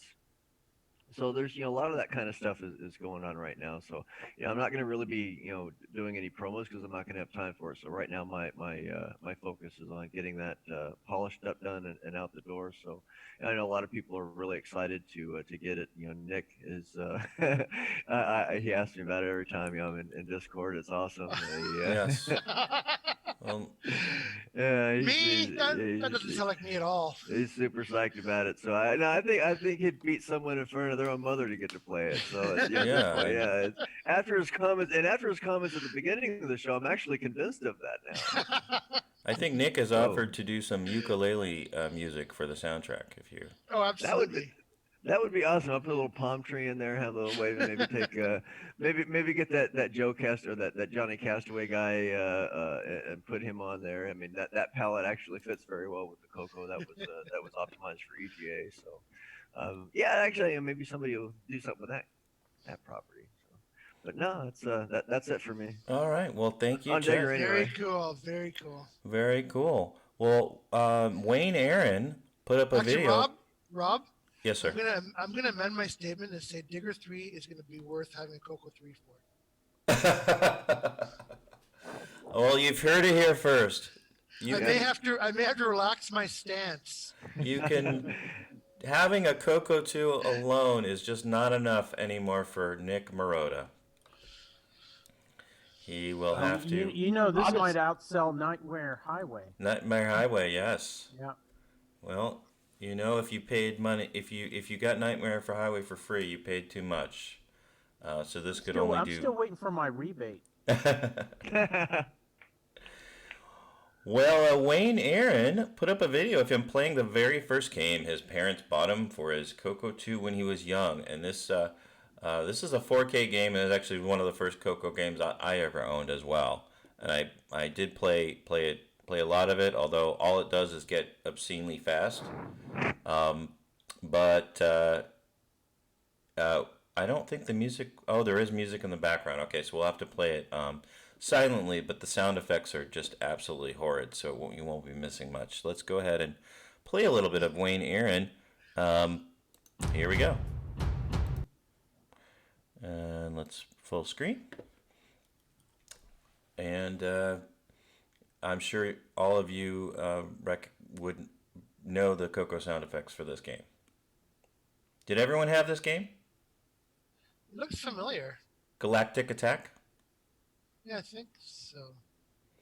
Yeah, I had it. I've played it quite a bit. So yeah, those the special effects or the sound effects are just top notch, man. They're awesome.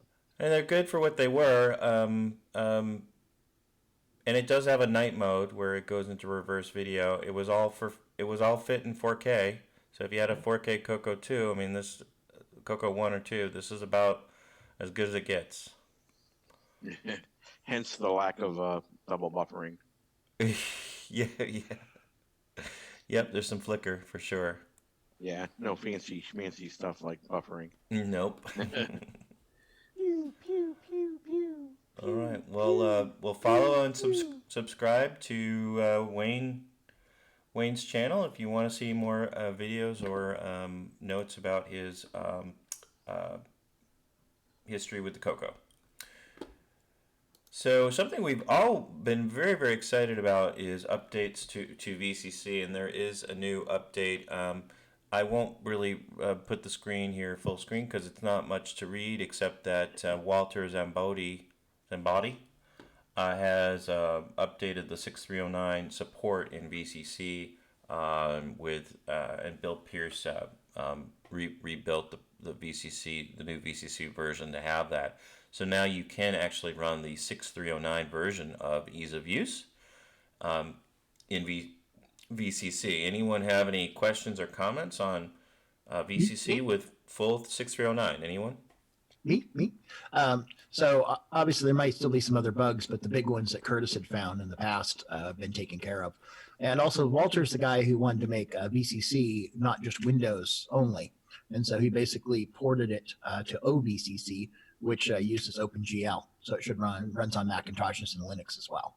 And that's good because I'm not a big fan of using Wine for things. I know it's not incredibly difficult or anything, but VCC works okay under Wine, but the OVCC it should work better. Yeah.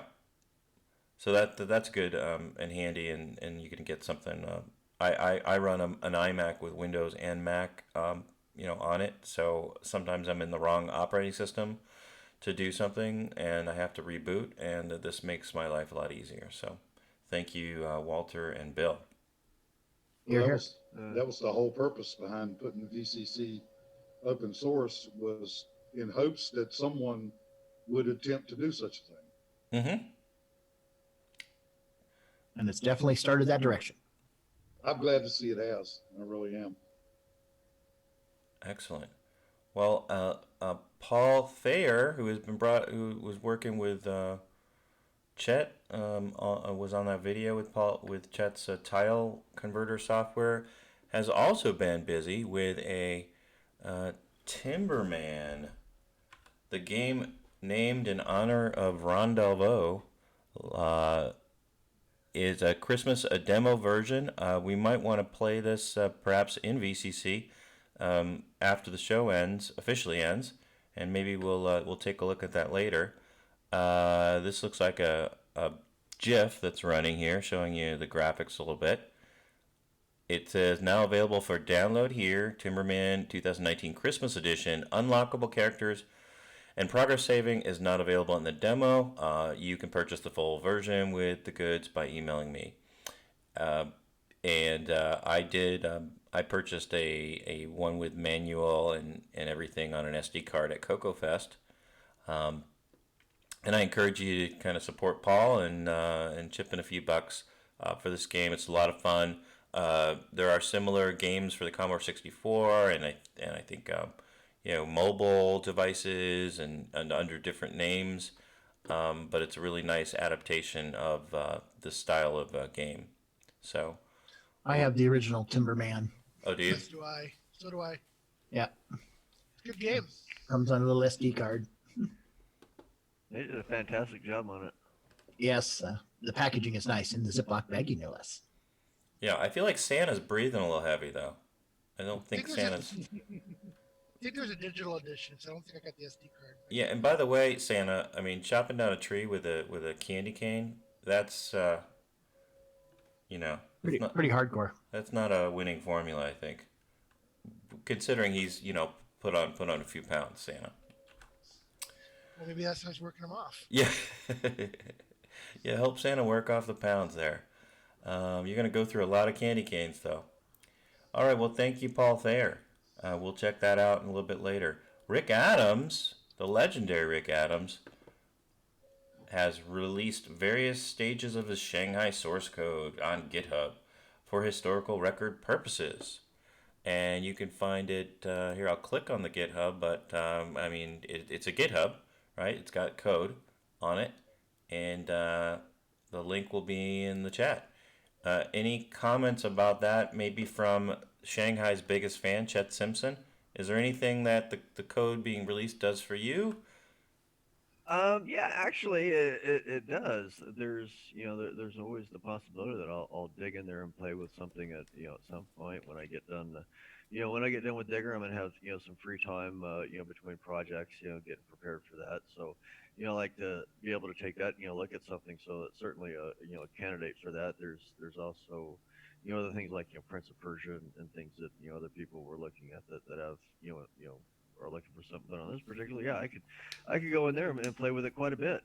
Well, one thing that you could do is if depending on what of the new graphics modes that Curtis can support for the Gimme X, is you could convert the tile sets to be like 256 colors or something like that.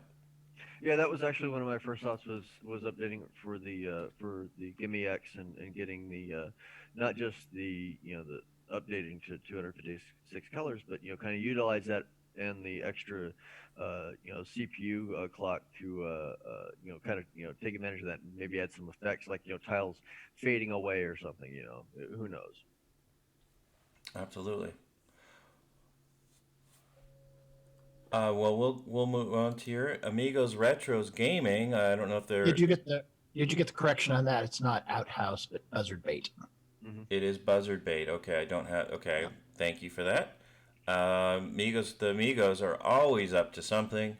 I encourage you to subscribe to their page, and they're doing some more CoCo stuff. I'll just flip through this really Hi, everybody. Quickly. Well, here, let's see.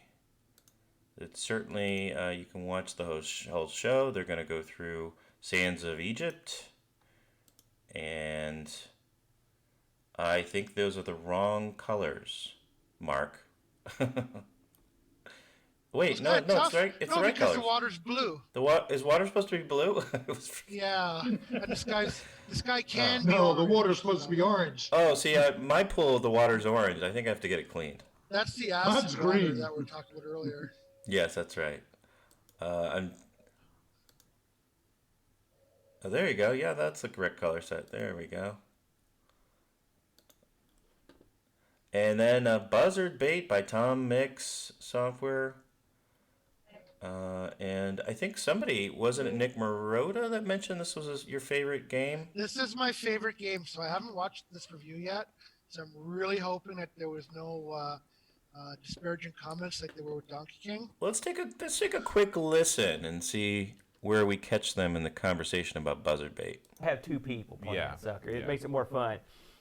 This was one of the early games where, this is a real unique gameplay style for the era. Williams was on fire for a while.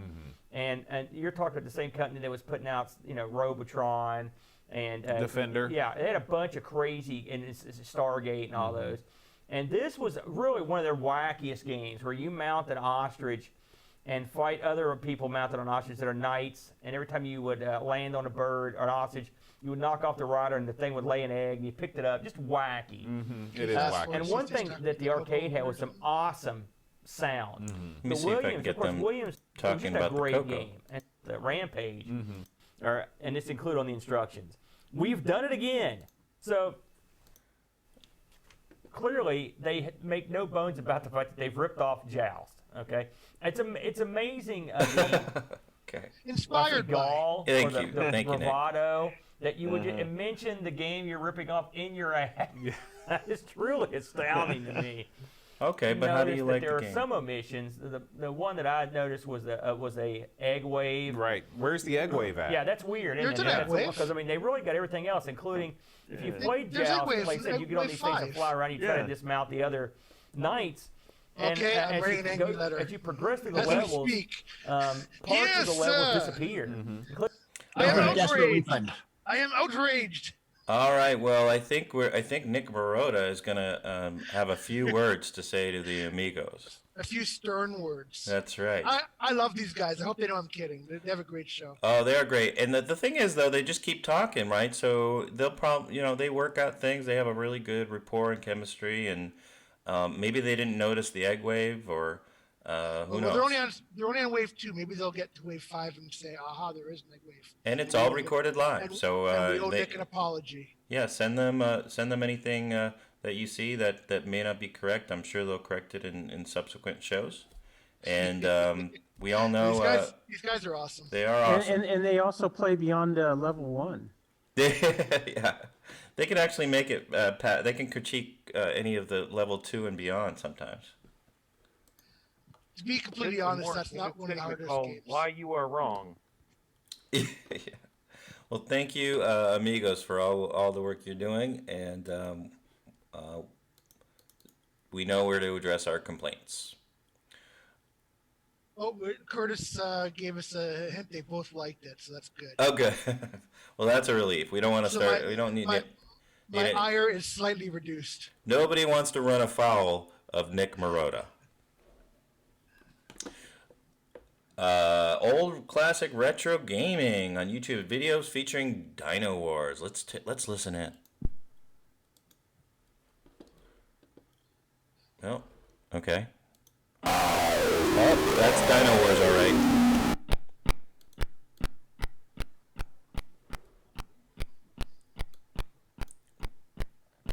What is Okay. this, dancing dinos? Like their dance? Yeah, synchronized dance. It's a dance-off. Do they have like one joystick plugged into 2 ports? I don't know, Okay. Because that's like totally synchronized. They're doing the Cotton I Eye challenge you Joe. to a dance-off. I still want it on my CoCo 3. Oh wow! I One forgot of about them that. died of boredom. Must have been watching CoCoTALK. Must have been. Either that or embarrassment. Like, Yeah, modern update of this would be awesome. And this game fit into 4K, did it not? Yes. Yes, Yes. it did. There was there is kind of a modern version of this on the Amiga. Called Dino War. All right. Well, ladies, oh my goodness. All right. Well, boy, they played this for a while, longer than I could. Wow. Well, thank you, old classic retro gaming, and we promise you there are a few better games for the CoCo, so don't give up. Keep trying. Nightmare Highway. That's one of them. This is one of the highly regarded games, though. Like, I know it gets a bad rap, but I also hear a lot of positives. It gets it is a few. There's a few features that are certainly revolutionary at the time, and for what what they had to work with. I don't think anyone really spends a whole lot of time playing it, but I do. Except for Chet. I played it for like 2 hours. By yourself? Because it's not like I got the cartridge. It's just such a cool. It's just a cool throwback to. I mean, I haven't seen something like this in 20 years. So when I got the cartridge, man, I threw that sucker right on in. Do a modern version with world ranking. And there you go. There you go. And karate chops and kung fu moves. Yeah, and fireballs. Chet is also likes to play adventure on the Atari. Oh. Mm-hmm. And tanks or combat. Yes, in combat and tank. That's true. Well, there's Dino Wars is it has its fans. Geiger Punk. We've got to our Dragon section of the show. Geiger Punk did a video on Formula One on the Dragon 32 2-player 3D racing game in high resolution mode, P mode 4. 2 players on screen at once, and we're going to take a look at that right now.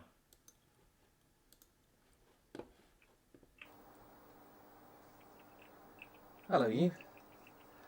This is Formula One on the Dragon 32, and I've got no idea what to expect here. I just thought, let's see if there's any games on the Dragon that aren't basically platforms or maze games. And I saw Formula One on this list of tape images that I got, and went, well, I've got to try that now, haven't I? Is this going to be 3D? Is this going to be into the screen, or is this going to be overhead view? Is this going to be overhead view of a car in a maze? I honestly don't know. All I know is the instructions here say exec at the end of the file name, so if that says okay, so I'll take exec, and we'll see where we end up. I'm holding my breath. Let's zoom in while I remember. You know, he sounds like Simon Cowell. About right. About right, isn't it? Right, here we go in 3. As long as he didn't sleep with your wife, Richard. Enter name of player one. Well, that's kind of high res and a little bit more AFX-y. Well, let's go with. Cool. Can we do the full? Okay, you got the PAL artifacting going on here. Geiger it is then. Player 2. Null. Oh, hang on, that. Oh, it has a GUI. Yes, I think. Hey, we've got joystick. Wow. That's really weird. When the joystick moves, I don't know if you can see this, but you can see a sort of grid pattern on the black there. I mean, if I zoom in anymore, it's going to be, you won't be able to, you'll be zoomed in on the centre bit of custard yellow there, won't you? Okay. Yeah, that more effect is really quite something. Right, well, we will use a computer track, yes. I don't want to. There is a all right, let's 3. let's really push the boat out, eh? Here we go. Oh, blimey. If it's taking that long to draw 2 players at top and bottom. What's the game? Oh, well, okay. it's kind of like Pitfall. Just Do we have any sound, or is that too much to hope for? No, It kind of reminds me of Desert Rider. Press fire. Yeah. Don't tell me it's forward. Don't be forward to accelerate on an analog joystick, please. It's forward to accelerate on an analog joystick. Right, well, I've zipped off the... Ooh. Oh. The speed. Well, that's quite an effect, isn't it? Sounds like a Geiger counter. we've got some kind of sound. I wonder if I push forward on the other. There we go, the other one's moving. Apparently Yeah, 22 I was in miles front of an the hour. custard yellow. Am I doing? No. I was doing 22 miles an hour because I was looking at the other. Come on, turn. Isn't that the buff color? You know, this is actually pretty impressive. Call it custard. I It think, kinda that's, I think that's just an effect of the PAL. I don't think that... Ooh. You can kind of almost believe it. I mean, the sprite, the high-res sprite is really nice and detailed. The sound, kind of less so. Is that meant to be the sound of two Formula One cars? I mean, let's see what's going on here. It does appear to be kind of random. Whee! There's the... Oh dear, I ran into the back of him. Okay. Are you kidding me? Because I ran into the back of him. There's an insurance job for you. He was piddling along. You had I a slammed better into the back of lawyer, him doing okay? 240, so I lose, even though the fact He that had they haven't Allstate. even finished the lap yet. Right, no, not the same again. Yes, we will use a computer track. Okay, so yeah, it's pretty We'll have to wait good. for it to finish drawing Pretty Brazil, good I P-Mo 4 guess. game. Do we have more? It's too bad they couldn't have made it CoCo compatible to have some of our colors in it, but that was Formula One on the Dragon 32. And next we have Pets. Okay, we have a bunch of videos from Petsagym 1. We got educational games and all sorts of things, so I'm going to just kind of... Same videos, just there's 4 games in there, so there's time offsets. So I'll post them all here. Oh, those are time offsets? Okay. Yeah. I didn't recognize it. Okay.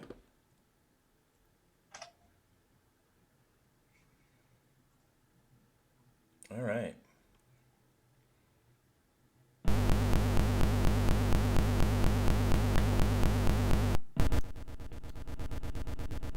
Okay, we're taking some picking up a load. And where are we taking it? Over to the left hand. Okay. Probably putting all squares together. Circles. Okay. And then he's putting it down into the pit. I know my shapes. Yeah, Stevie would really enjoy this game. I think it's You know, I don't think there's anything like levels, so I think Stevie would really like this game. I don't know. He might have to read the instruction manual though. Oh, it's okay. I'm sure it's got lots of good pictures. I'm sure you'd have to use a cheat code of some sort. All right. Well, we can move on to the next one here. And all our pay is going to get docked this week too, from what we just said. Oh, is it? Yeah. Well, you know that Overlord Stevie. You said this was the same. Oh no, it's different. Yeah. It's drawing here. Okay, so we got a box, and we got a guy, a magician, clown. He looks like a homeless guy. You calling me? Am I some kind of clown to you? With a top hat. And don't forget, we have Tut Tut from Jim Gary. Oh, we will not forget that. You better not. No one runs afoul of Jim Gary and gets away with it. Exactly. All right, again, something about shapes. Is that important to kids? Do they learn shapes? Uh-huh. Guess so. Okay.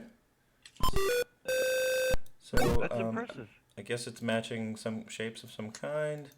And here we are with more. Okay, Mr. Brock is really into shapes. I'm still trying to get those square pegs into a round hole.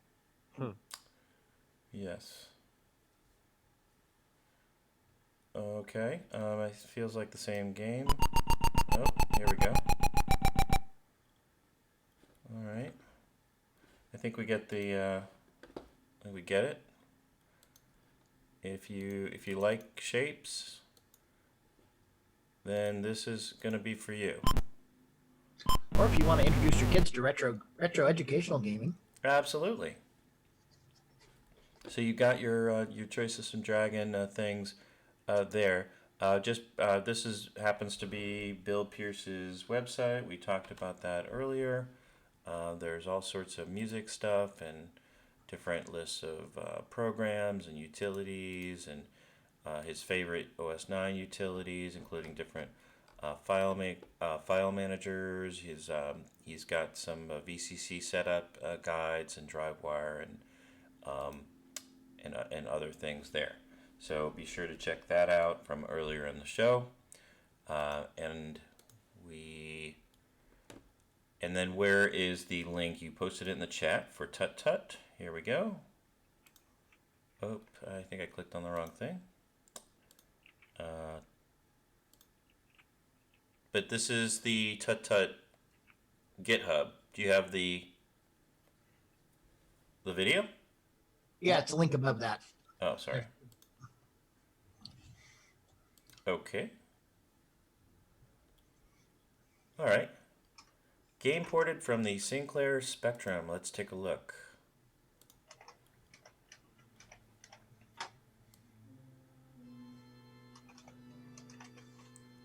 Tut Tut by David Stevenson. Keys? Okay, slide walls, all the gems, collect all these things. Green key exits, and avoid the mummies.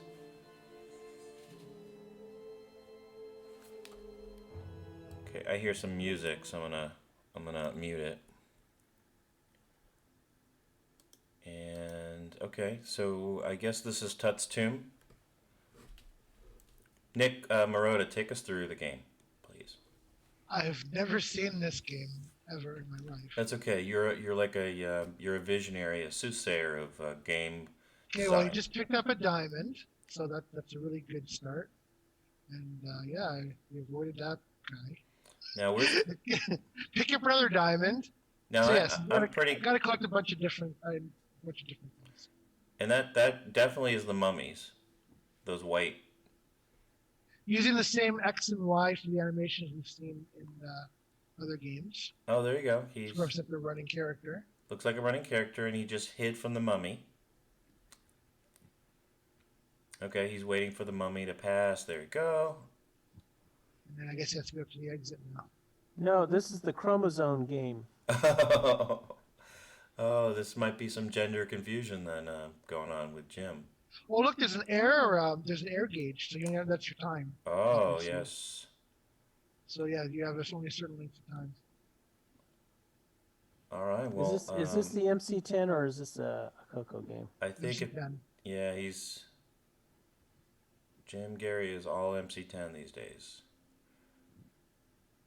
But this is a pretty good. A lot of colors. You got green, red, 2 greens, an orange. Well, it's the default text-based color set. Yeah, I don't even know which SG modes the MC10 has. Because the star is in reverse video.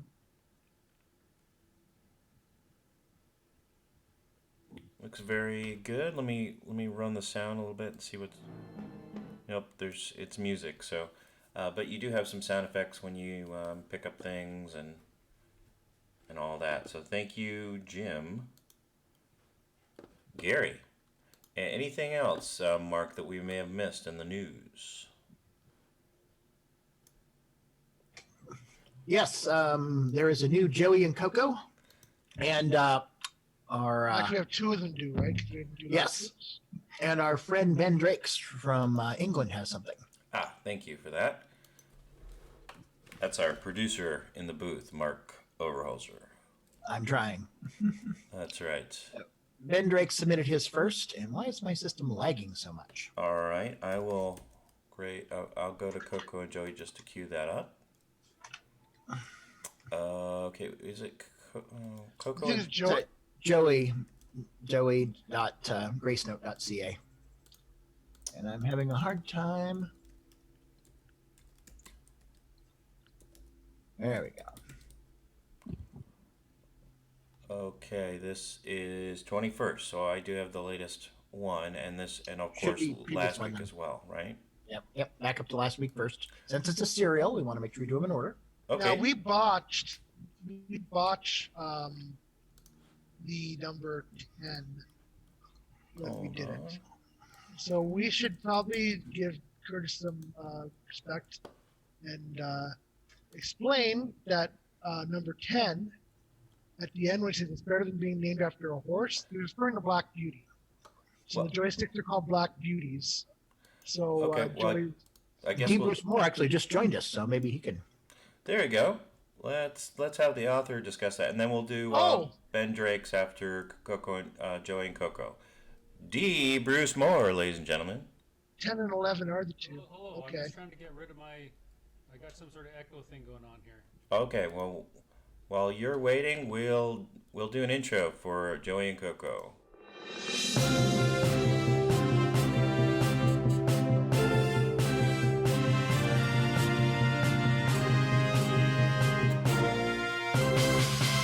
And now a Muppet News Flash. Coco. How about now?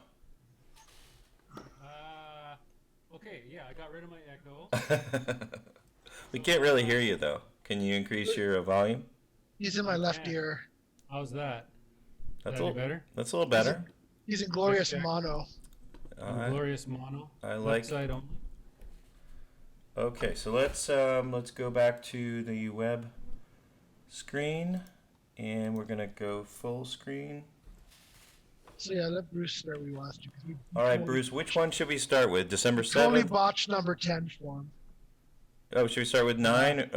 Do we want to do a repeat of 9 and kind of get people back into it, or want to start with 10? Whatever you want to do. Yeah. Well, 9. Let me see. Yeah. What's 9? Yeah. Because 10 we didn't get the joke properly because we didn't read 9 first, and too much time had elapsed. So we should go back to 9. Okay. Okay. The floor is yours, Bruce. Binge watching sometimes. I can barely see it. Actually. You click on the individual. Hold on. Cartoon and it'll zoom in. How about now? Is this better or I can almost read it. Can you see now or this? Can you bigger? No? Yeah. Okay. Yeah. Here we go.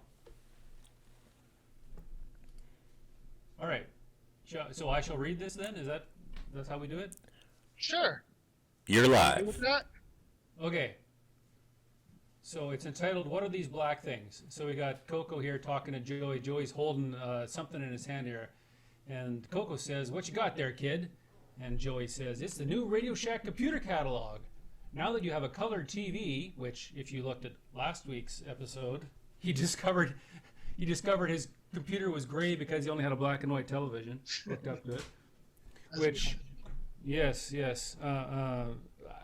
Certainly, my first color computer was attached to a black and white TV. I know I'm not the only one. So, so he's got his color TV now. Now he's got this catalog, and he's like, now it's time for some upgrades. So he flips open the catalog, and he's reading, let's see, Extended Color Basic is $99 plus installation. Oh, but it also needs a 16K upgrade for $119 plus installation. That's at least $250. And then Coco says, you better aim lower, kid. And he goes, oh, here, $495. Oh, it's a dust cover. Wait, what are these black $24.95 things? And Coco says, get them. Those are, quote, unquote, beauties. So you kind of got to know what he's referring That's there right. to. Right. Get some black beauties, and that's a little more affordable. Right. So then if you roll over into number 10, which is entitled Sounds Kinda Lame, you see Joey there, and he's got a joystick, and he's working it, and he says, these fun sticks are totally awesome. Coco says, they're called joysticks, kid. Whatever. Joystick sounds kind of lame anyway. And Coco says, maybe, but it's better than being named after a horse. So you kind of got to get the previous one to get this one. Maybe I should have it say the horse movie. I don't know. Should I edit it in post? I don't know. No, I think I didn't realize they kind of all go together. So I think if you just do read them that way, you would get it. Yeah. Yes. Yeah. And then remember, this is a serial, so each episode. Yes, is that serial. Each episode leads into the next one. Thank you. Yeah. Yes. Now get out your decoder rings, kids. Now today is number 11, called What a Ripoff. Oh, I just got the horse thing.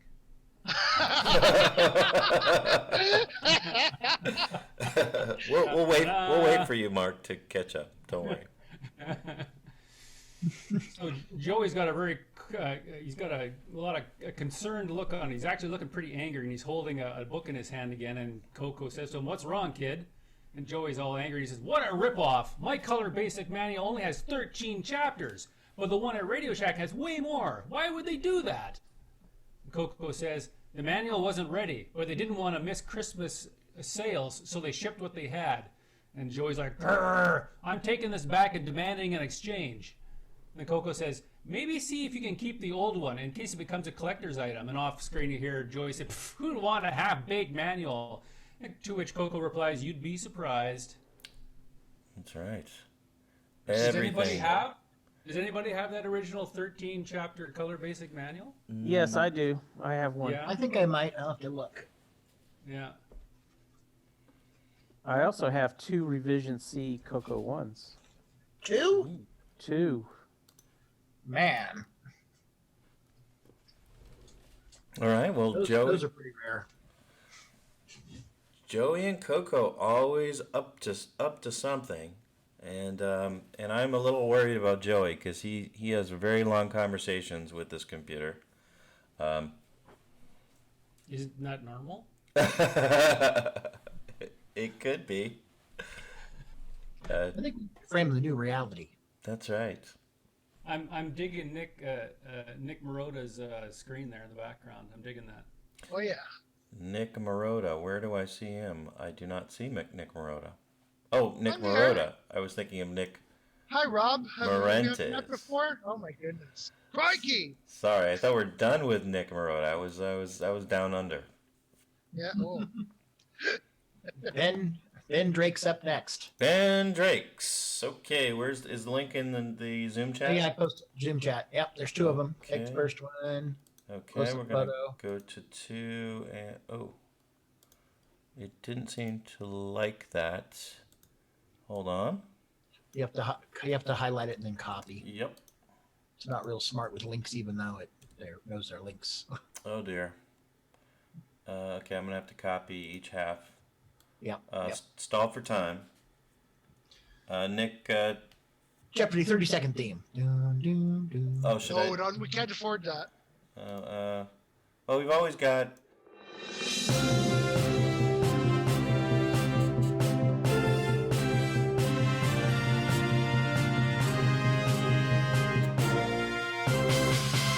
And now a Muppet News Flash.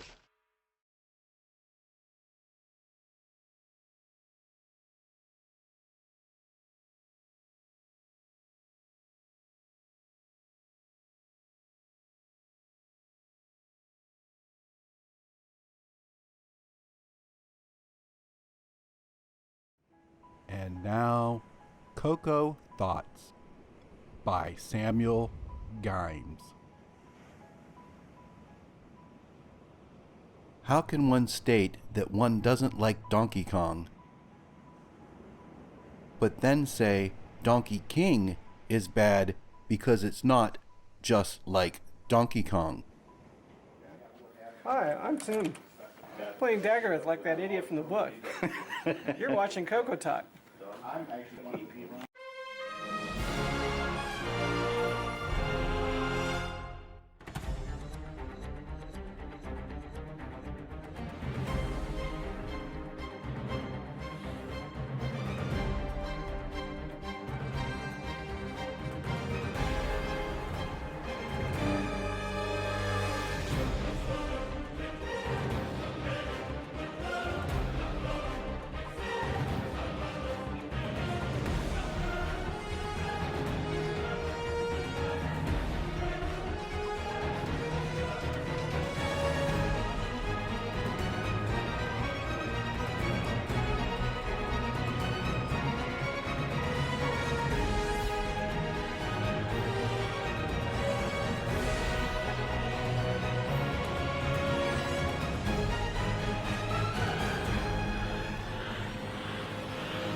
I don't know if there was dead air, but why worry about it now? I can hear the boomerang commercial. Okay. That might have just been our working on the links issue. Anyway, Mark, I believe you're going to share your screen, so I'm going to stop sharing audio. So just a second. Yep. And let me go to Zoom. Oh, maybe I wasn't sharing audio. Sorry about that. Go ahead and stop share. I was. There you go. Take it away. Mark. Yep. Overholzer. Trying to find the one I want here. There we go. It's the window I want. Okay. You see the picture of the Dragon 32 with the MMC and the cardboard cart? I do.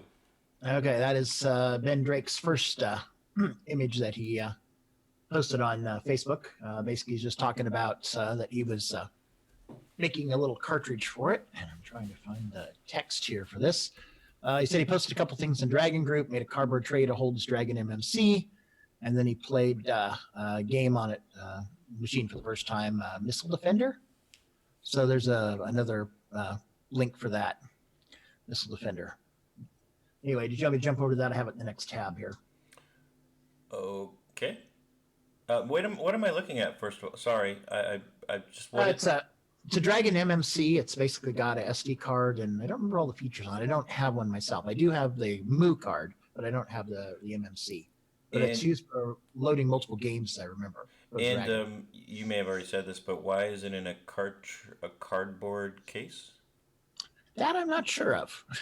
Maybe it's something in the topic here that he doesn't have any text. Ben is watching in the chat on YouTube. He might make a comment on it. I mean, I'm guessing he didn't have a case for it. Yeah, that's what I'm thinking too. And he wanted to protect it or keep it, from moving around while it was in there. So, well, very good. Yeah, it doesn't have a case, just like the MCX 128. Yeah, very good. MacGyver would be proud.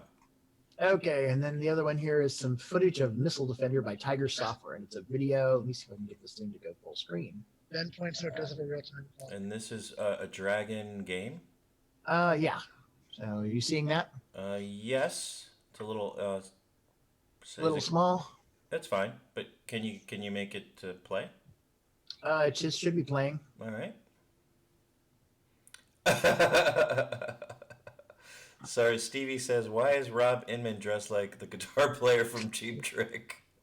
I thought he looked like the guy from Earthbound, Mother 2. That's a good one.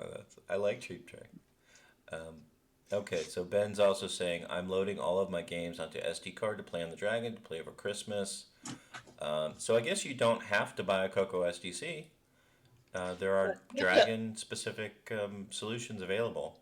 You have to realize that a lot of people with the Dragon didn't buy a disc. It was very, very expensive. And so majority of your Dragon software is all on cassette. And so the Dragon MMC is really designed to mimic that. So I don't know if they're actual WAV files or it imports them like a tape or if it's just as an image. But yeah, it's Dragons really have kind of a different way they go about their software library. Okay. Well, that video is basically over, but anyway, very cool. So I'm going to stop sharing. And did you say there was one other link, or are those the two from Ben? Just those two. Okay, well, let me go back. We've had some clever comments in the chat, but let's go back a little bit and go through some of the chat here. Let me take you off of... here we go.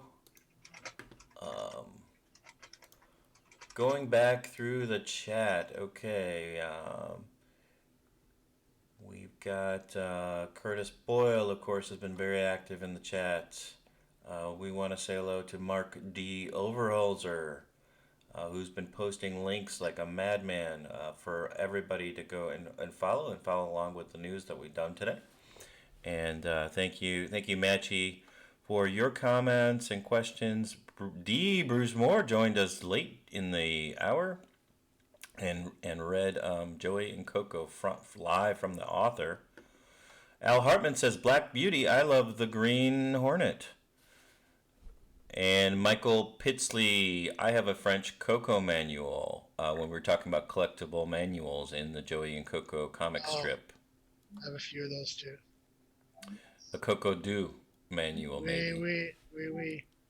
And the CoCo doesn't have a sound speech pack yet, so Joey is hallucinating, according to Curtis Boyle. I believe that as well. Like, the CoCo cannot possibly be talking back. So we have a lot of questions about Joey's mental health, and it's important to talk about mental health. Thanks for keeping the flame alive, Stevie Stroh. We appreciate you. Sneaker Quinn pointed out that we had dead air, and it wouldn't be the first time, and it won't be the last. Sneaker, but thank you for pointing that out. And Nick Marotta says, was the dead air an improvement? Yeah, I'm expecting to see a spike in viewership at that. Yes, I believe if Go for Retro were here, he would have said that was the best part of the show when the dead air was happening. Yeah, it's been going on for 3 hours. Yes, thank you, our resident troll. Troll in residence, Richard. I like the cardboard cartridge, says Curtis. Ben Drakes, we talked about him. Rick Nielsen, of course, is the guitarist for Cheap Trick. And very colorful outfits that I apparently am imitating. Mark Overhalser says that I think that Rob Inman looks like Ness from the SNES game Earthbound, known as Mother 2 in Japan. So I'm gonna have to fire that one up in my emulator and see if that's. I just posted a screenshot link from Wikipedia there underneath Al Hartman's video link. Okay, and Al Hartman's posting something. Green Hornet. Al Hartman posting a Green Hornet link, and then Mark D. Overholzer letting us know what he's talking about with that image. Okay. All right. Well, we could run the closing credits. Are we still up for showing a little bit of a live Paul Thayer and a little bit of a live playing of Digger 3 preview? Say hi to Simon Jonasson. He just joined us. Oh, actually, thank you, Simon, for joining, because I had meant to talk about your Christmas demo. So, well, why don't we then just take a break, short break, and then we're gonna come back with Simon, and maybe we can ask you a couple of questions about your demo, Simon. So we'll be right back after these words. Okay. Hi everybody, this is Siri, Apple's personal assistant and beatbox professional. You're watching CoCoTALK with the original gamer, Stevie Stroh. You're off, Siri. I was here first. We'll return after these announcements. What's going on, everybody? Stevie Stroh, and I want to say thank you for continuing to watch and listen to CoCoTALK. We love doing this show. We think we put together a pretty good show for you, but this show could be better with your help. So if you would like to send a feedback, a comment, a suggestion, a show topic, or maybe even your own little segment or bumper, then send it to us via email to cocotalk@cocotalk.live. This show would be nothing without you. Love to hear from you. This is Ken Reichert, author of Nightmare Highway. Nightmare Highway. And you're experiencing CoCoTALK? Yes, Nightmare Highway. Can I get a Nightmare Highway echo in here? Nightmare Highway. Thank you. Simon Jonasson, how are you doing, and what are you up to? And I'm going to try to look for your Christmas demo, but Merry Christmas or Happy Holidays to you, and welcome to the show. Thank you very much. I joined very late because I've been working on that demo again, because I posted Rondeau a new version, but it's not tuned enough to show you yet, because there will be music with the rotating Santa. Okay. Do we have a bit of it that we could show, or is it totally unfinished? Is there anything on Facebook? It's on Ron's Garage, there's a small, tiny clip. Okay. I don't know if I can... Is that a separate Facebook group, Ron's Garage? Yes, it is. I don't know if I'm a member. You're not. You're not part of the elite. Another 10 demerits, man. What? Oh my goodness. What? Don't I get enough? Get enough of Ron? I can make you a member if. I have just joined. Let's do a background check. All right. And a $10 fee. Yes. Okay.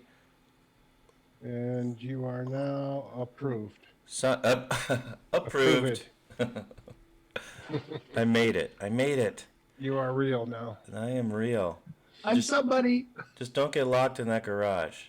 I worry about that. We could do a little and don't hate those right cans. Now, That's right. Since I'm up. Oh, should we do a Ron's Garage with Simon Jonason? Let's just do that. Ron, ladies and gentlemen.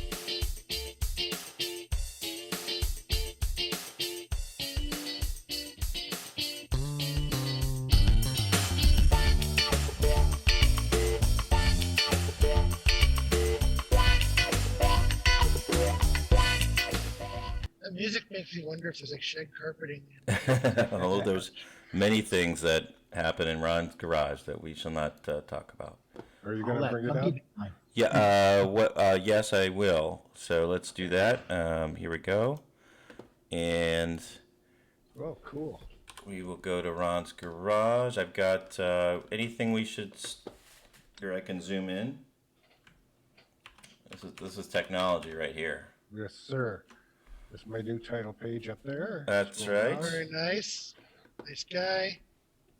I have, I must say that I received Roger Taylor's DVD. It was awesome. So that actually did go ahead. Yes, and there's a new link that's clean that you would enjoy. You can go right to order the DVD.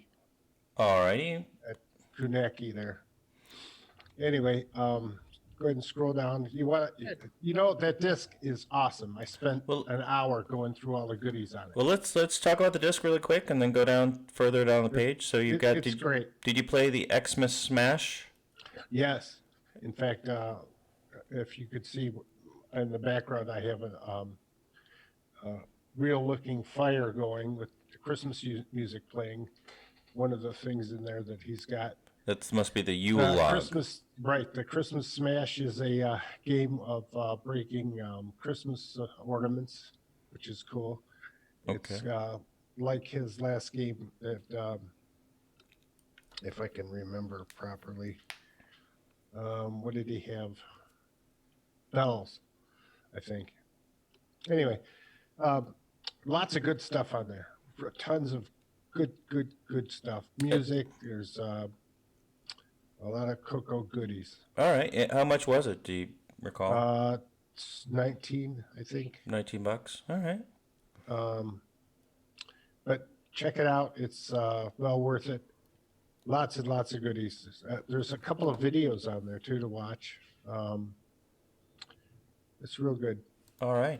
He put a lot of time into it, even though he might not have brought it, close enough or far enough back from Christmas for people to order.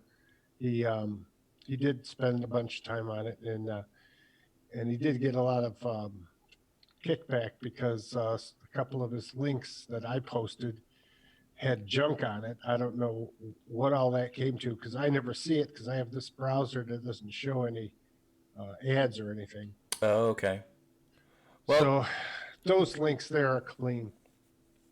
Okay. Well, there's no reason why you can't order it after Christmas. It's a collectible. Yeah, you can order it anytime. You can order it anytime, and January is still part of the holiday season. So, so make sure to go a on. Bunch of good stuff. Christmas is just a little part of it. There's a lot of other things in there you would enjoy. Okay. Well, Roger puts a lot of his time into the community with all of his hardware projects, and he's a good guy. He's a good guy, and he puts together stuff like this. So go ahead and.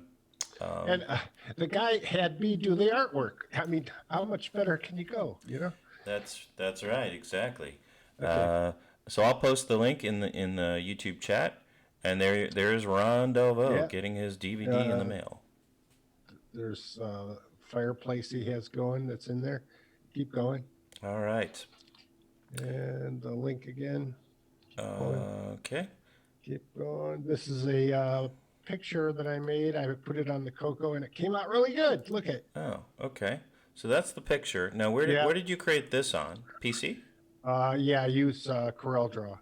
Okay, Corel Draw, and then there it is on the CoCo using High Color 2 by Sockmaster. Okay, so you used Sockmaster High Color 2 to convert it to 16 colors, I suppose, a 16 color mode. Well, it's actually more because it's switching 2 pages.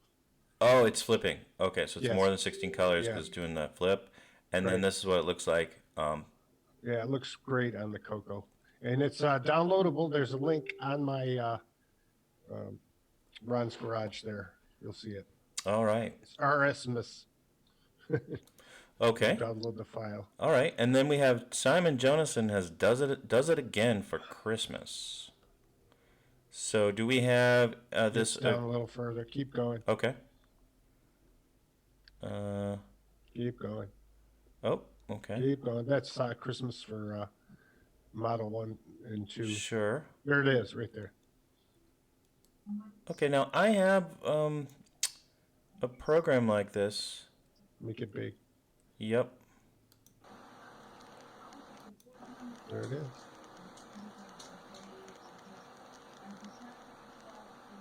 So I have a program like this on my CoCo SDC image, but I don't know how it got there. When did you do it, Simon? I put it in the opening of the show. So yeah, I actually did that about a year or two ago, but I kind of revisited it today, thinking, okay, let's put some music with it. Oh, okay. So you were going to add music to that. Okay, so because I did actually. I found this in the demo section of my CoCo SDC, and I added a little bit of it to the show this morning. So you're still working on this, Simon, and you'll post further updates to the Ron's Garage. Yeah. I just actually posted Ron the music in a separate file. Okay. Right. The screen's going to look totally naff because it's just playing the music. But Ron has a version of the animation, which is actually real time. It's not an animation, it's actually real time. With music on it, but the sequencer is going far too slow. So the sequencer needs to be serviced twice as fast, and then it will work fine. So in just a day or so, you'll have it. Yes, working. I have it with you here. I have it with you in a day or so. Yes. Yep. And we'll show it. Okay. Well, it'll be ready before Christmas. So Ron, you'll post it. I'll post it on mine and then on CoCo group. Okay. Ron, if you grabbed your Facebook feed, I sent you the binary file for the actual music itself. Okay. All right. Now down below a little bit is coming to theater soon. The next version of. Okay. Where did you get this from? From an older. Yeah, 1985 Rainbow on tape. When the original Ghostbusters got it. Yeah. Is there any music or copyright? No, it just draws a picture. All right. Back then, it was awesome to see. Oh yeah, I remember that. I actually typed that in. Remember that? Yeah. Yeah. That was a lot of fun.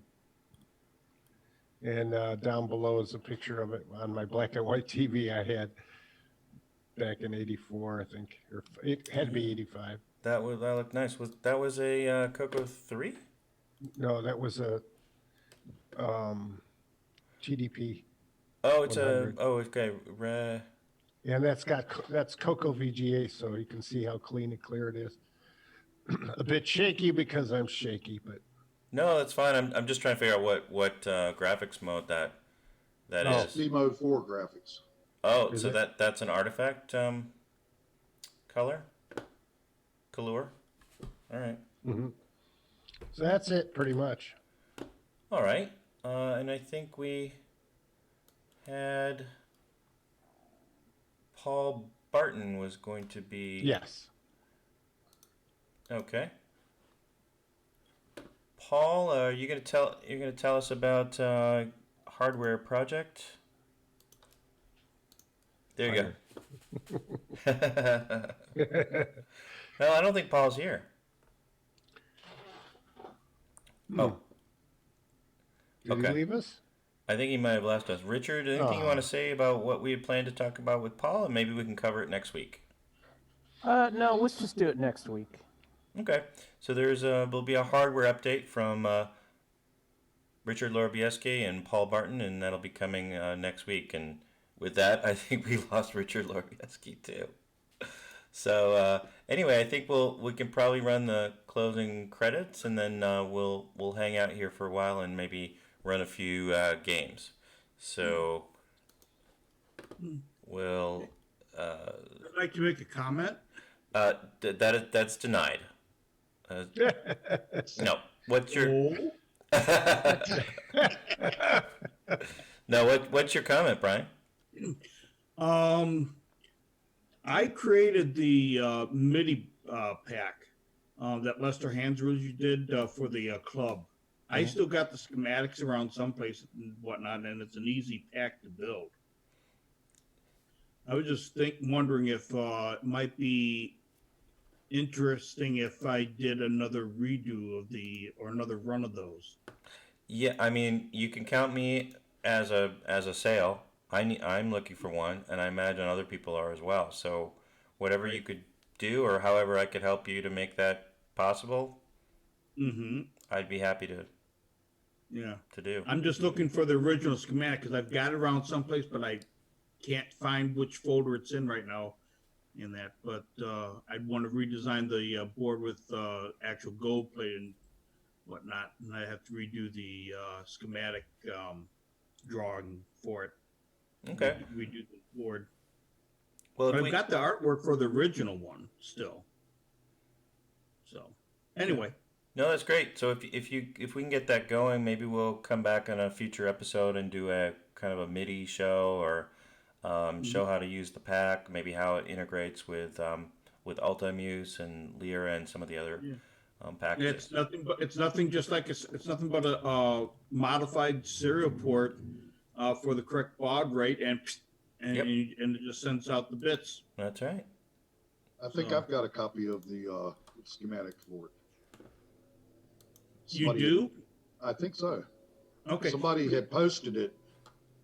I posted it at one time. Yeah. It's just I can't find it. I've got a copy of it. If you have it, could you email it to me? Sure, no problem. No problem. Do you have my email? Oh, yeah, of course you got my email. Yeah, I've got your email. So us music guys got to stick together, man. You got it, Bill. It would be a cool show to do a bunch of MIDI stuff. Yeah. Find out how to hook it up, how it actually works. I wish I had my setup that I was running for a long time. I actually have a guitar amp that is MIDI controlled. It has motorized volume knobs and all on it, and I can control it from the CoCo. And I had a track. I set up one track on Ultimuse that actually controlled my amp, and it would change patches, and it's got digital effects and all on it, and I could completely control the amp while the music was playing on the CoCo through my keyboard, and then I'd play live guitar with it, and it was pretty unique because I didn't have to step back and fiddle with the amp or play with a pedal board or anything. It was just all done in the sequence. Cool. All right. I'm done. Well, thank you for that update. Sounds like we might have MIDI help maybe on the way. And Simon's been posting additional things in the Zoom chat. Anything you want to add about the features and functionalities in the chat? Yeah. I just posted the preliminary version of what I'm talking about, what I posted to Ron. As I said, it's not tuned yet, but it will be playing at the right speed within a couple of days. Do you want me to post the DSK on Ron's Garage? If you want to, but it's not playing at the right speed. I'd rather you wait until it's playing correctly. All right. But this was just for anyone who wanted to test this and say, okay, yes, I know exactly what you're doing. I don't know exactly what you're doing. All right. Okay. You never know what you're doing. You never know what I'm doing. All right. Well, we'll be right back after this outro, and then we'll keep the show running with some gameplay videos. This concludes another episode of CoCo Talk, the world's leading live talk show featuring the Tandy Color Computer. For all things CoCo Talk, visit us on the web at CoCoTalk.live. We'd love to hear from you. Send feedback, suggestions, even segments via email to CoCoTalk@CoCoTalk.live. CoCo Talk is rocking the 8-bit world, keeping the Tandy flame alive. We may be mocked, but we'll never stop, 'cause CoCo Talk is rocking the 8-bit world.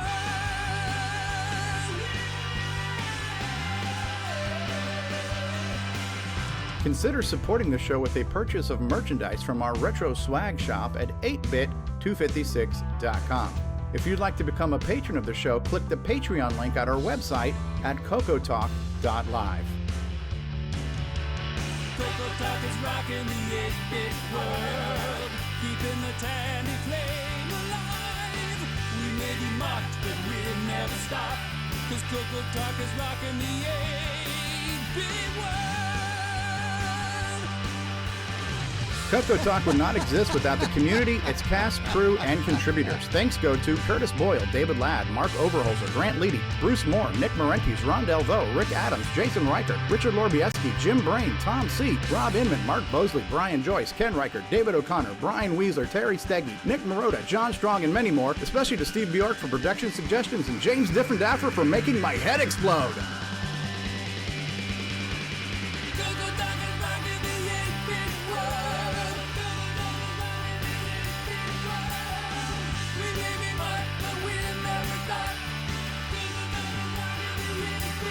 Please help support the CoCo community by visiting some of its various contributors. A list of resources is available at imacoconut.com. That's IMACOCONUT.com. The CoCo Talk theme song is copyright 2008 by D. Bruce Moore and Greg Sheeler. Mixed, mastered, and produced by D. Bruce Moore.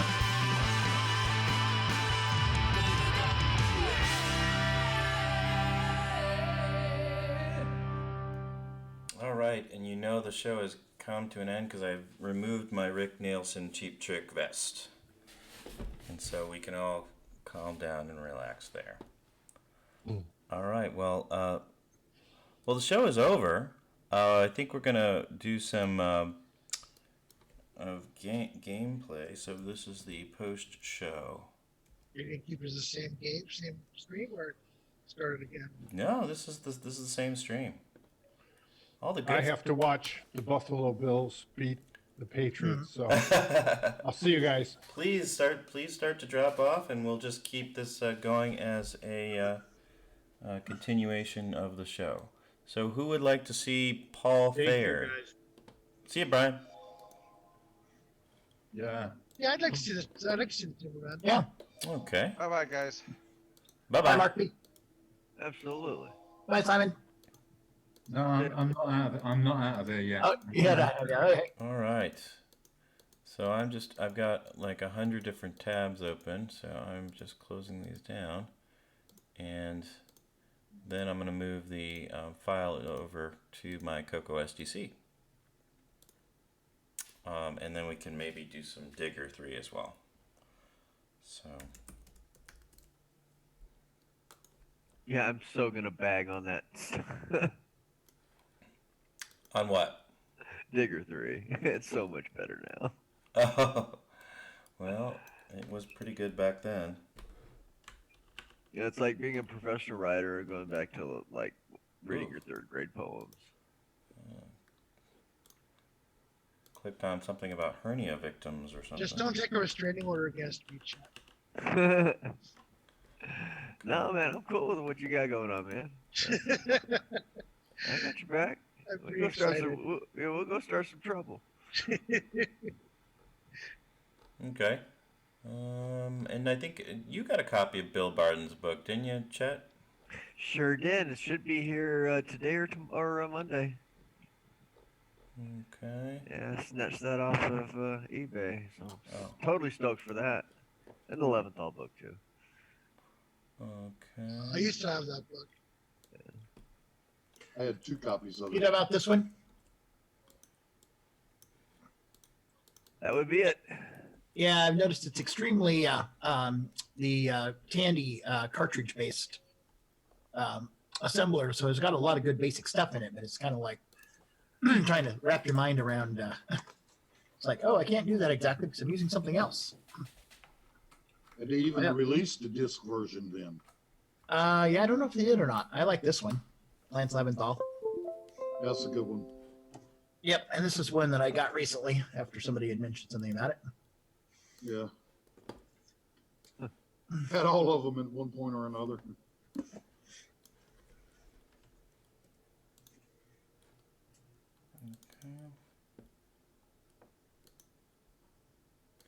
Yeah, I literally had the Barton book since like 1989 or something like that. And I bought it in the UK. I lived in the UK. And it was £5.99.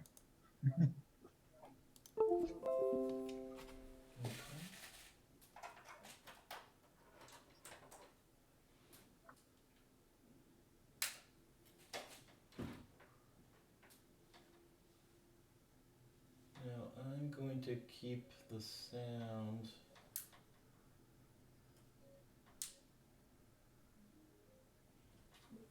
I don't know if the sound's going to come over very loud or not, but we'll find out. Don't forget the 2 TEPCO ones as well by Lawrence Tebholt. What does that mean? What was Curtis talking about? I don't know.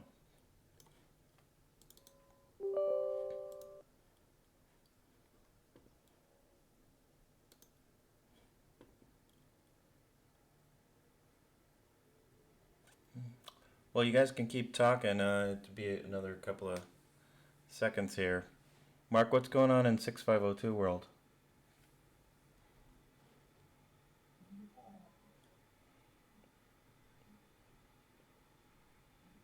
Okay, you're muted.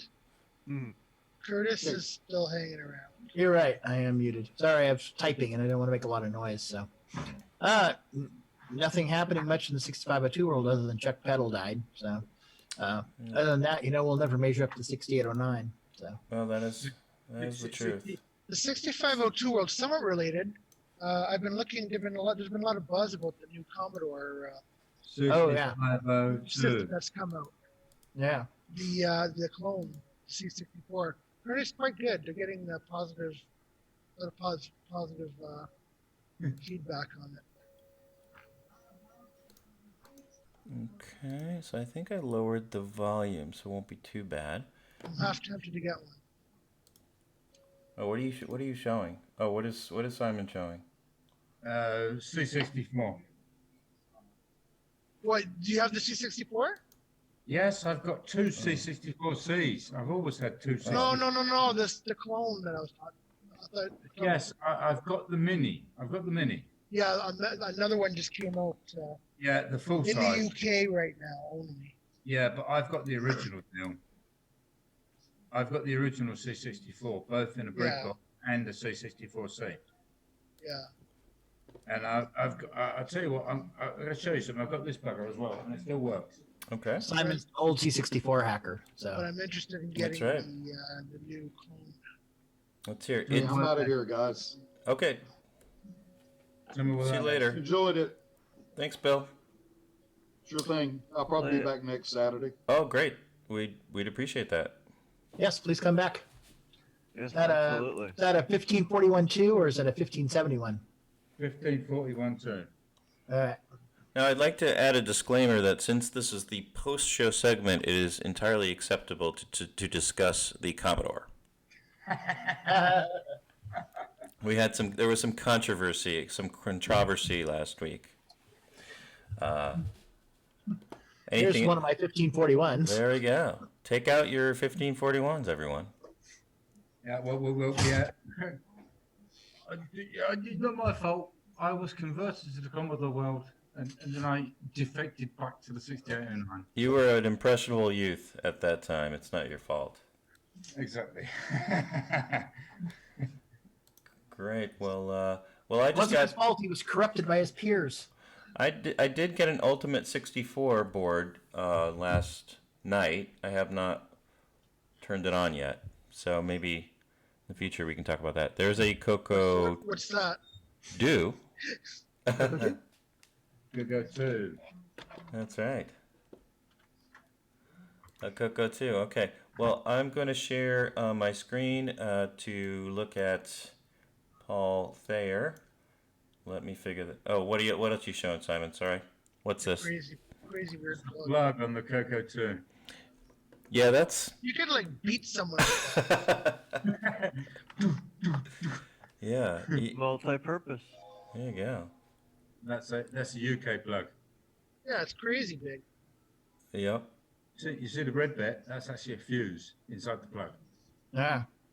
Yeah, it's 50 hertz, 230 volts.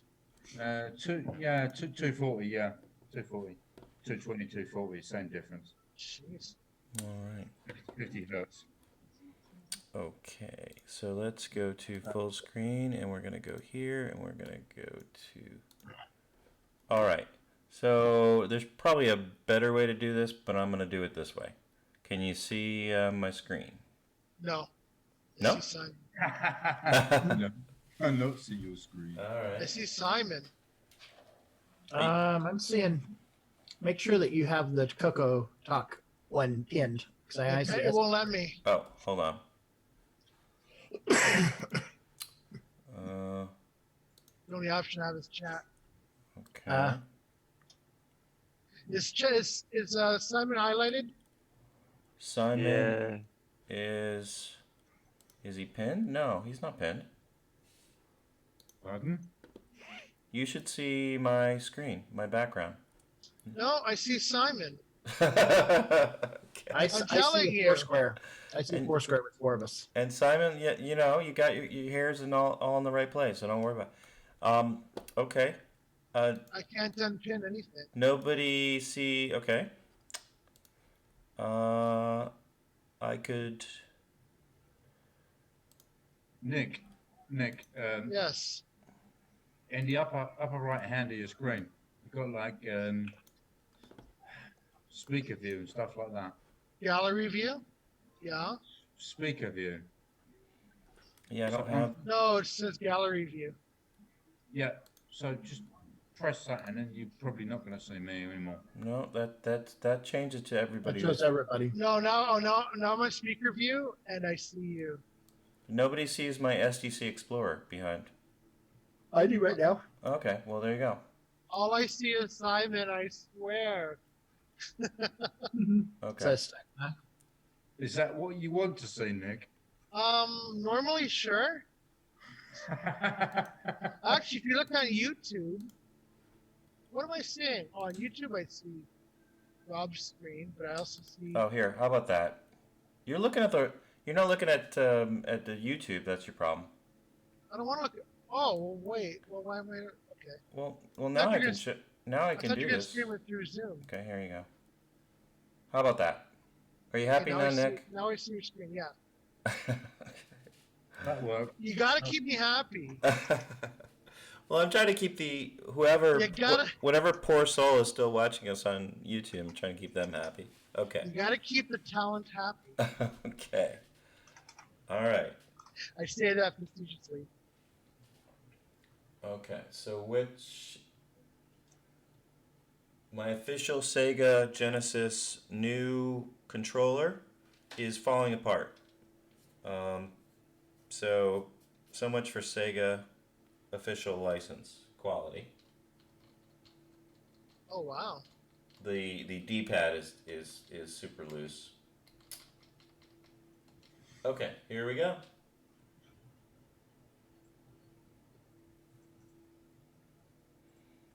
CoCo Brothers Software presents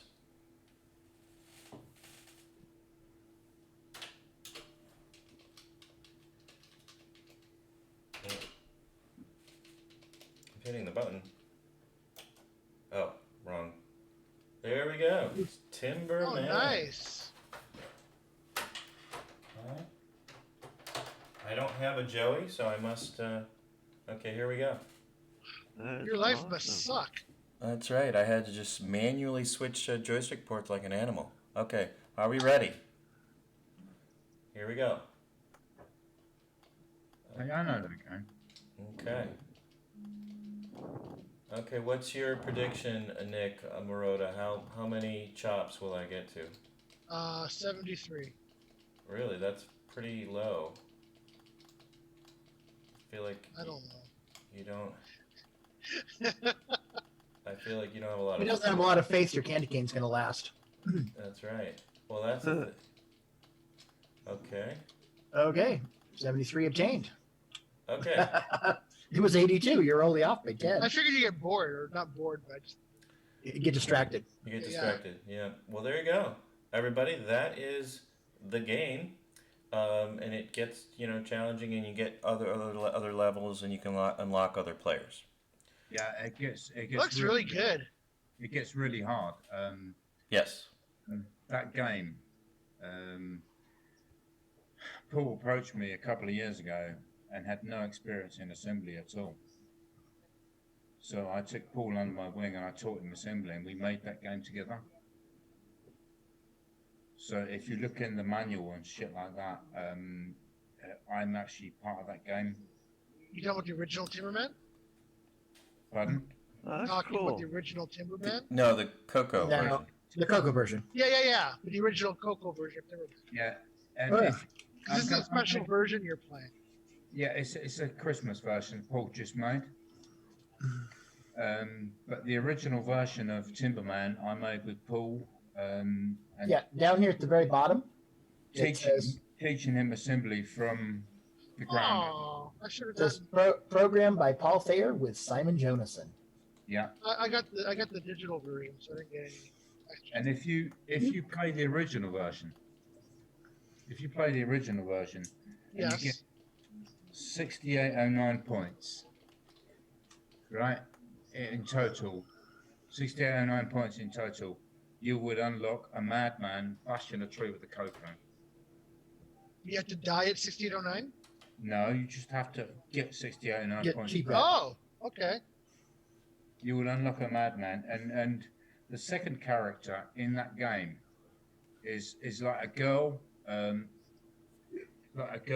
bashing the tree. When you unlock a certain amount of points, that would be Paul's wife, Sarah. That's right.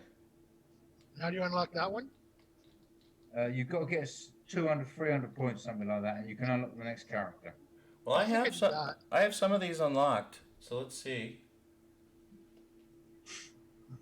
Okay, I think this is who you're talking about. That's Sarah. That's Sarah. Yeah, that's Paul's wife. Okay. And she's chopping away here. Of course, any resemblance to Lizzie Borden is entirely coincidental. So you should get something special at 40 wax. That's right. Sarah's cool. Sarah's really cool. The 40 whack power up. That's right. So Lizzie please, Borden took an axe. please. So he's never brought his wife to CoCo Fest, has he? No, he hasn't. All right. Well, please contact Paul Thayer, and you can enjoy the programming talents of Simon Jonason and Paul Thayer and Timberman, and get yourself an officially licensed copy, so that it will encourage Paul to do more development, and maybe he'll come out with Downland 2. And I got my CoCo as one of the first things I got for games. This and Bomb Threat. Pop Star Pilot.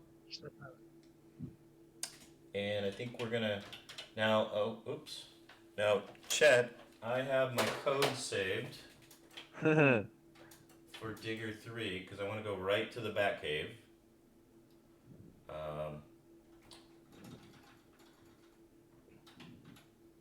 So this was a demo you did last year? Yeah, that's right. Oh, it's in my OneNote.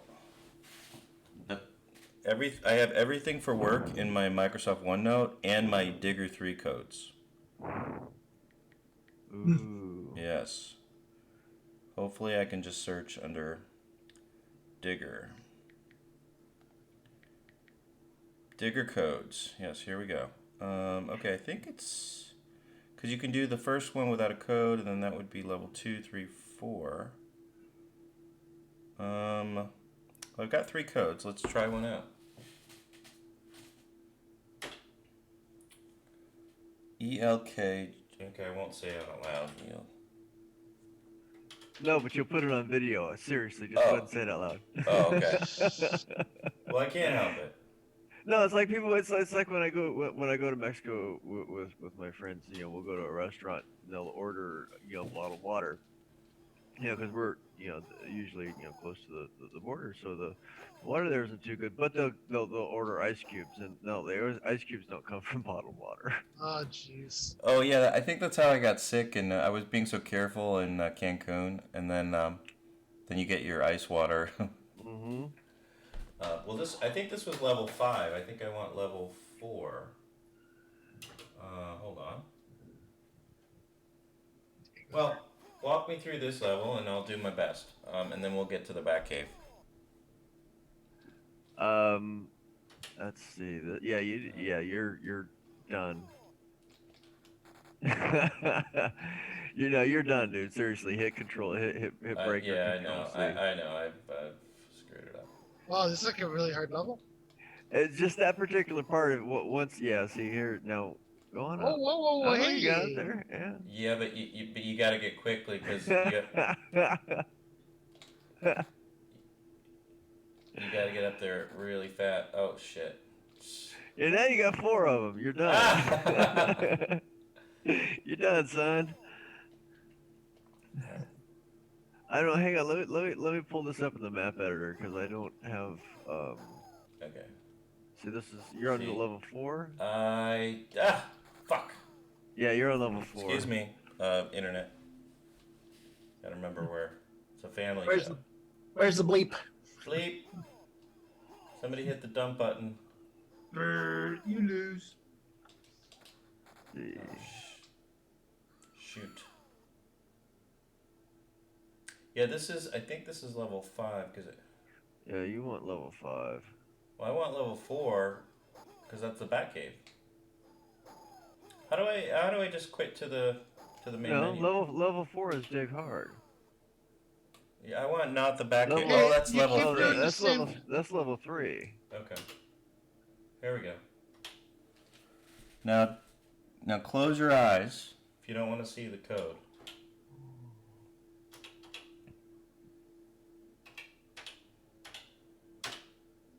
Yeah, don't worry, these codes don't work in the real game. That's right. Okay, not the Batland, the greatest game level of any game in the history of games. Okay. Actually, this is good because I can go back because this bug right here is still there because you're not supposed to see that stuff on the right from that green set of green blocks on. Oh, okay. And what's this? I like the little footsteps. What's that? M or S? M. Oh, there we go. Now, can you guys hear that through the? Wait, can you hear the footsteps? Nope. No, so the sound's probably not going through, but that's right. Okay, so, Chet, how did you come up with the idea for the bats? Well, one of the things when I started, looking at the original code and looking at what I could do with it, I wanted to make the levels a little bit bigger, and I wanted to have more closed corners because if you notice, like on the originals, there's a fair amount of not necessarily open space but travelable space where they can climb, move, and get to you. But with that, it becomes problematic because your AI is certainly limited. Basically, because of the size of that available memory. So you got to kind of compromise there. And one of the things was, adding something in there that can kind of slow down the player. Mm-hmm. Well, this works. Become another obstacle where not only does it, slow them down a little bit. So they're not so quick and all the time, but it also they have to work around it. So and there's been other items that have been added. I think there's 5 new elements to the game that in addition to the original Gomers. No, I kind of forget my strategy, but I'm remembering some of it. Mm-hmm. Oh, this was a tough part. Oh shit! Ah! I hit a bat in midair. And one of the great things though here is, and this was that particular section that you're going through right now was used in testing for some of the new control stuff in order to see or to get a contrast between something that operated with the rigidity that was in the original controls versus what's in there now. So being able to go around some of those tight corners and get those goals is a lot easier now.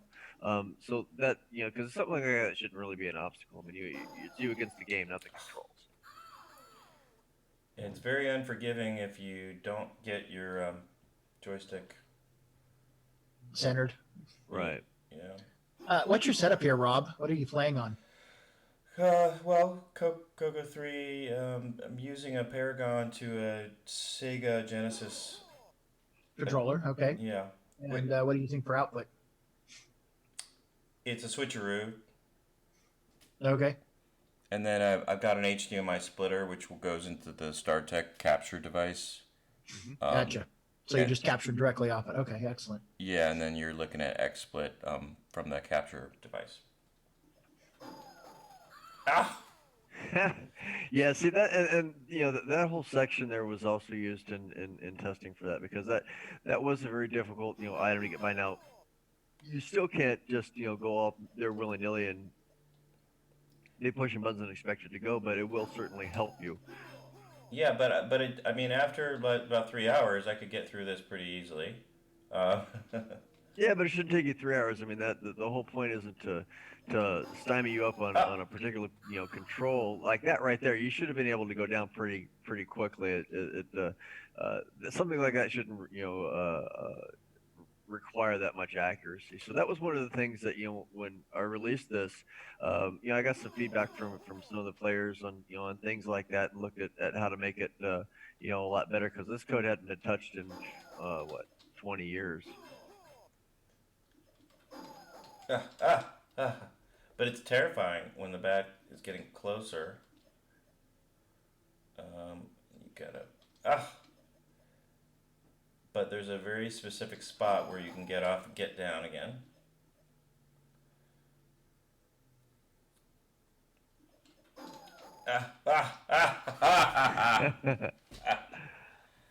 Yeah, but you can get better, a little bit better every time, and then you get to the different sections of the board, and then you figure out how you want to clear that section, and then ultimately much later that day I did finish it.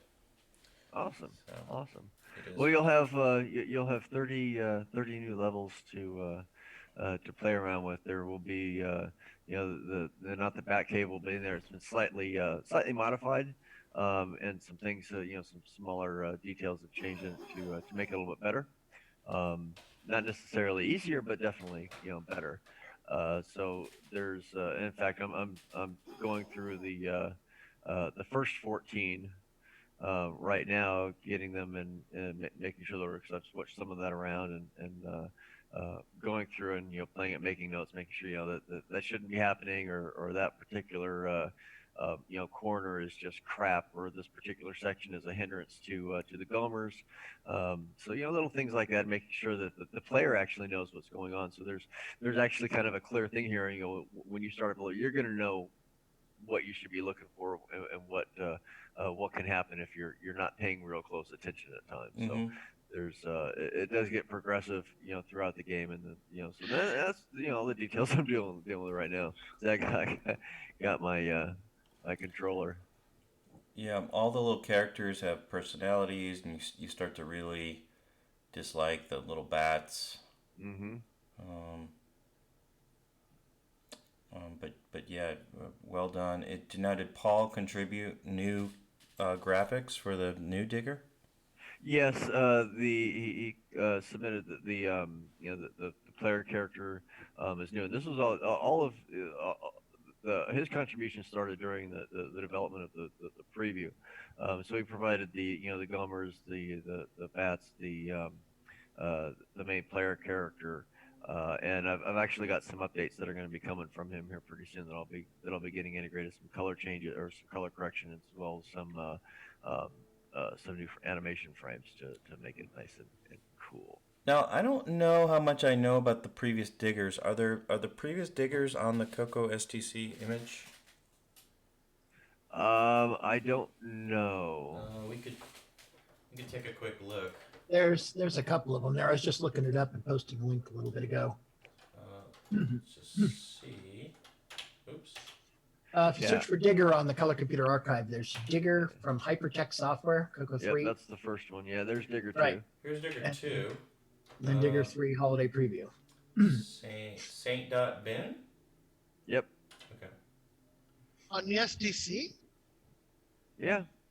Yeah, well, there's an image that they update, and they bring in programs and remove programs, and so I have a couple of different versions of the SDC. But now this is not running. Maybe do I need to run at one? Well, maybe it won't run in SDC DOS.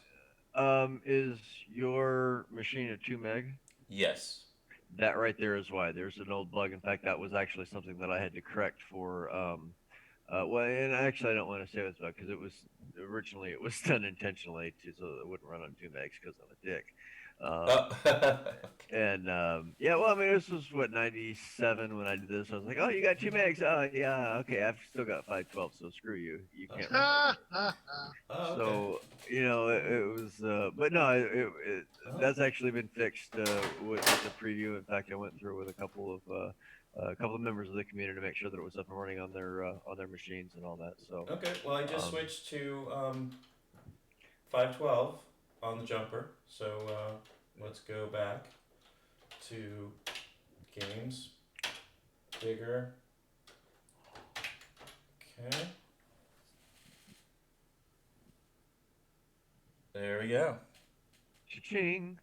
See, that's how much of a dick I really am. All right. Copyright Night return. Okay, we've got to flip the disc. Wow, that was a pretty quick loading. I'm actually impressed with myself. You're impressed with yourself? Wow. That's right. Okay. Well, there's always room for improvement, chat. Yeah. Move forward from here. So I already did that. I already revamped my Sector IO stuff. So. All right, I'm seeing some similarities here in the way it's laid out. Right? So I can just hit joystick to start. Yes. Okay, ladies and gentlemen, Digger 2. All right, here we go. All right, so this reminds me like of the arcade version or something, right? Mm-hmm. It is more like the level of original Load Runner. Yeah, these are using these have all of the original levels from the MM1 version of Build Runner 2000. All right. All right, this is pretty nice, very colorful. Oh, balls. Yeah, it was great. Yeah, getting up to that size, particularly with the with the deep greens, there was a couple of choices. Darken them up a little bit, maybe with a little bit of pastel, but they didn't quite look so good, so well. So when I went through this, I was looking at all of the different ways to kind of add a little more background and more around it to kind of soften that contrast, because it can get a little hard on you after a while. I don't think I have that on my SDC image. Did you pull this down off the archive, Chet? No, I haven't. Oh, cool. You've got the version with the score bar activated on there. Oh, okay. Yeah. Yeah. I remember showing that to Alan back in the day when I got it running. He swung by one day for something. I forget what it was, but and I just finished that up. Hey. I was hanging over the. Yep, you're hanging over the pole. Yep. This looks. Well, now that I've kind of gotten back into this, I should probably play Digger 2. This is Digger 2. No, I mean that's what I'm saying. I'm saying I should spend some time though. Yeah. Oh fuck. All right. Yeah, there's some what Language 30 levels. Yes, thank you. So. I apologize to anyone's grandchildren who are watching. Trying to scream instead of curse. There we go. So is there a Digger 1 on here somewhere? I would hope so. Okay. Can't have Digger 2 without Digger 1. That's what I'm saying. But then you had that Bill Cosby movie, Leonard Part 6, and there was no Part 1 through 5. The movie sucked too. Okay. But it was pretty much the quality that you'd expect the 6 sequel to be. So. Okay, this would be Digger. Yep. Okay, looks familiar. And now we're going back to 1991. 1991, everyone. Now the interesting piece of trivia is that this version has a built-in level editor, but it's hidden. I would hope so. That was one of the great features about the original Load Runner. Yeah. Your own levels. So there is a way to activate it. I can't remember what the key sequence is. Usually it's something like Chet is king, but I did find the way to activate it because there's a byte that you have to change on track 17, sector 18, which is where I store all the high scores. At the very end of it, there's some extra data that looks out of place. One of those bytes has to be changed from like 255 to 0 or 0 to 255 or something like that. And that'll activate it, and then you can actually load and save the levels. And this one will actually support up to, what is it, 80 levels, I think. But it's cool. You can kind of see how the first one is kind of a direct port of the, of the Load Runner, and then improvement. Yeah. It keeps improvement. Going up in quality. Yeah, and the first level here is actually the first level in Gold Runner for the CoCo 2. The first version, the first edition of that. Kind of a tribute to that. It's a really good version of the game and all that. But yeah, so and in fact, a couple of the levels from Digger 1 are actually in Digger 3. They've been overhauled a little bit, kind of give them a little extra pep, but they'll appear there. Now, was Gold Runner the OS9 one? No, Gold Runner was a CoCo 2 or a DOS game. It was by Dave Dyes. Oh, right. Was there ever a Load Runner type game for OS9, or am I imagining that? The Gold Runner 2000 that my boy Eric did for the MM1. Okay, it was an MM1 game. Right. That was under OS9 for 68,000. Yep. Okay. Well, cool. We took a little walk down memory lane with Digger, and I will try to learn new PG-rated curse words that I can use when I'm playing it, because it is very frustrating when they chase you down.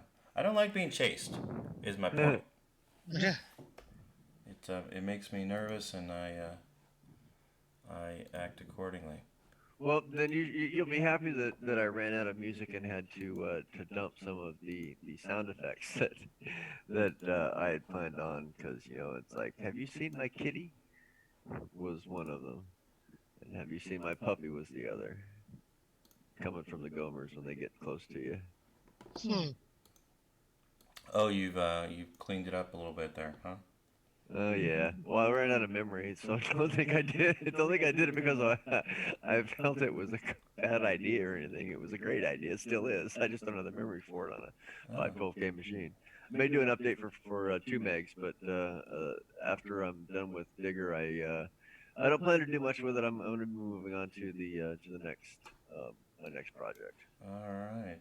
Well, great minds think alike, because Curtis was saying, why don't you try Digger 1, and we did.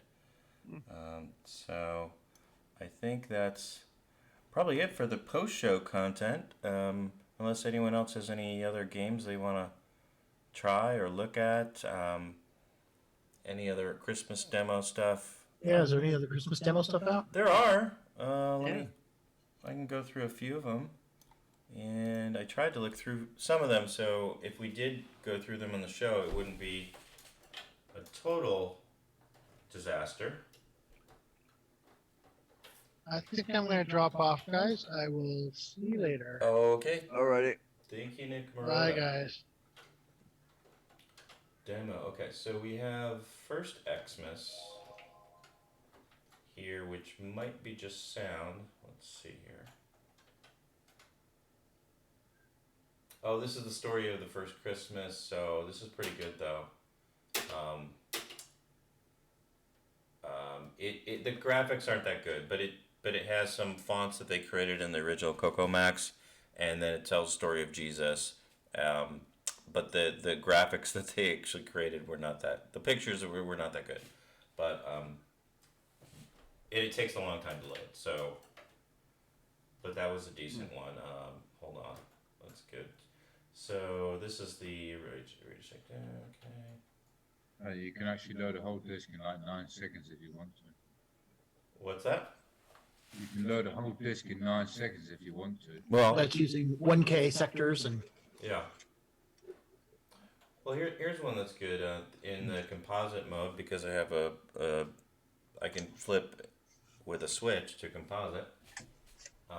We've got some 256 color images. So here's, let me repost my video.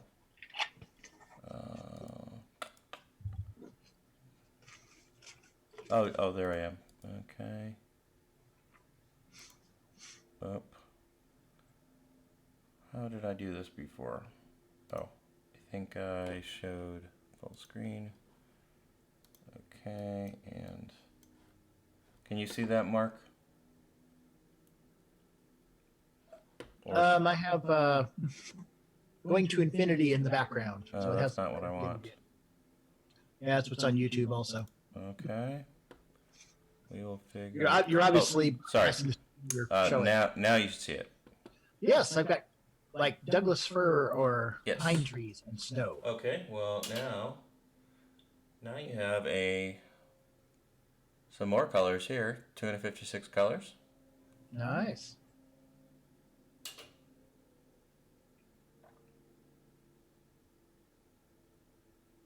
There you go.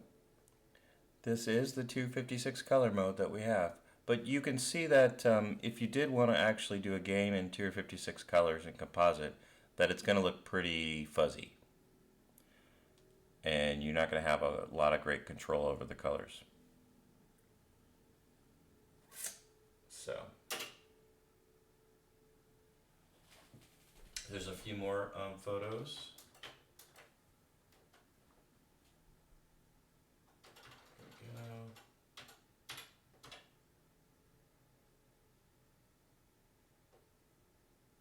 There we go, a winter scene.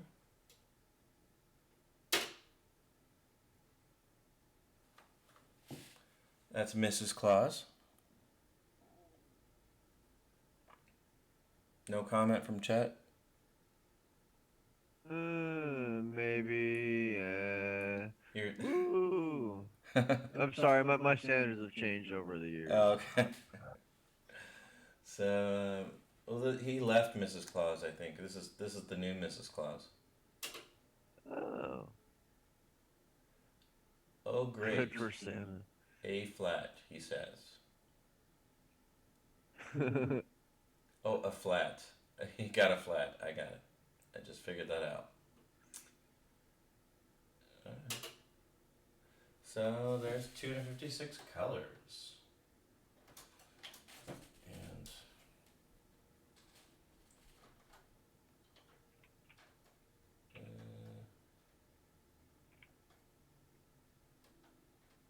And And there's the full Sierra Online Christmas demo.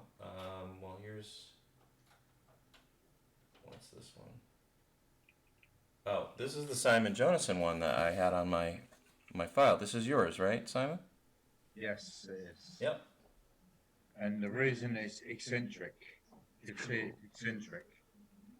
that's because the zoom is built into the timetable. So I don't have to do 2 operations at once. Yeah, it looked a little too good to not be a Simon thing. I was very surprised when I pulled it up. I was like, oh, how did I not know about this? But that's because it didn't exist before last year. Yeah, but the sinus table is 16 bits, but the zoom is actually built into the sinus table, which makes it kind of eccentric, but that's good because the image is bigger than the window.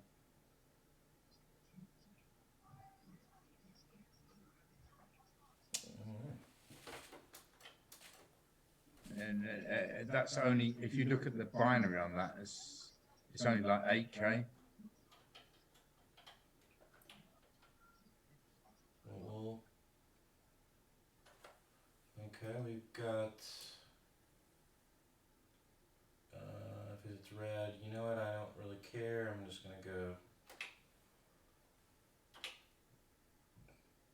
oh, I think Curtis talked about this one on, yeah. This was on the L. Curtis Boyle News at one point.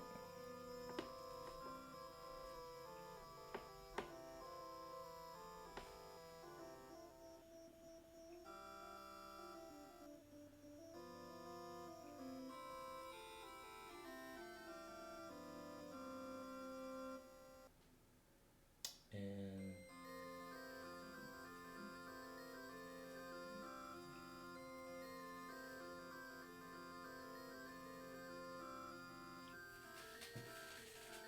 okay.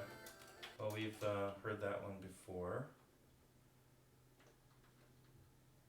There's a few others. X-Miss Jukebox. Turn off your printer.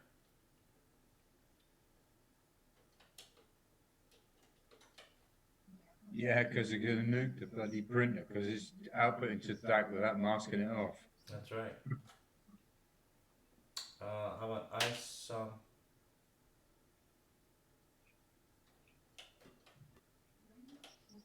Alright. You might need hardware for this. I don't know. I think you might need hardware.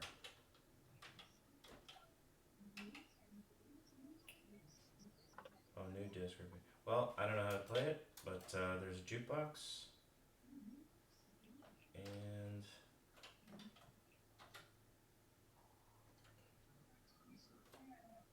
nope. Don't like that.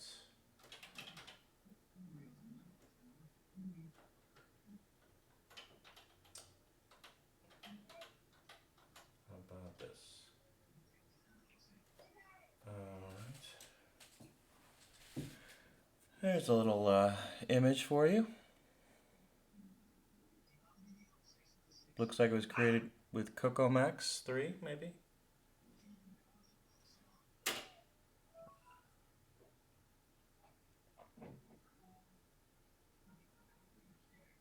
Santa's taking out his presents for the kids.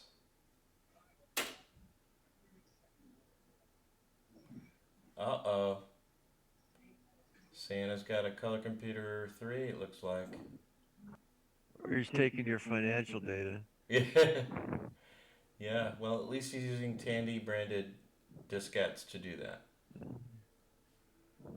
And he can only fit, 360K of it.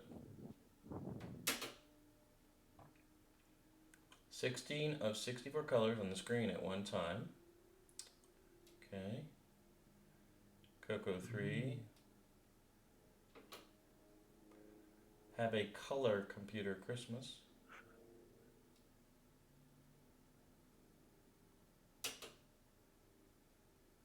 Oh, can we? Oh, I don't know what's going on here, but somebody's got a bone. I have nothing for this. I don't. No. Nope. It's almost too easy. isn't it? Yeah, That's. Let's see where this is going, though. Oh, no, we're back to Santa Claus. What the hell was that last one now? I don't know how to go back. It was a a female part, like headphone jacks and stuff. It was the Yeah, but it doesn't make any sense. yeah. It was well, I can. Oh, I might be able to get back to it. No. Caveman. It was like Bam Bam and his friend and like. Oh, that was cool. Yeah, that one's good.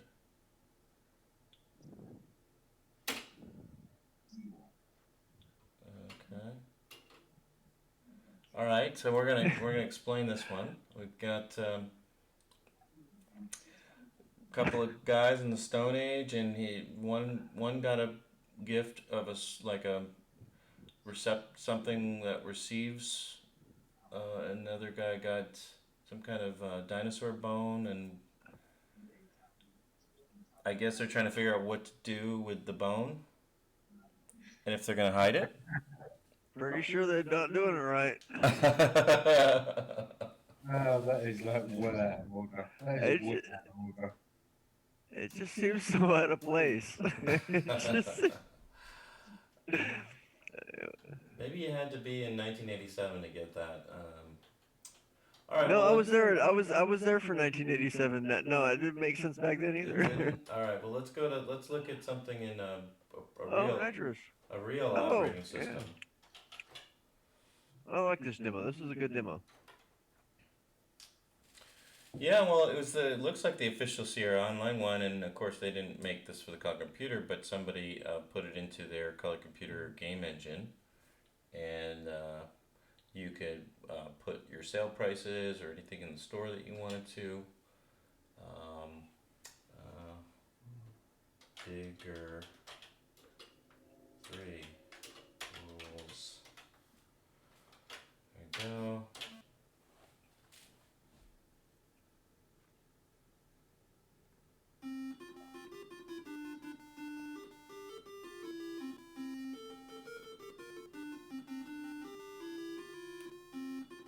This is actually nicer sound than that's in the games. It's not very noisy.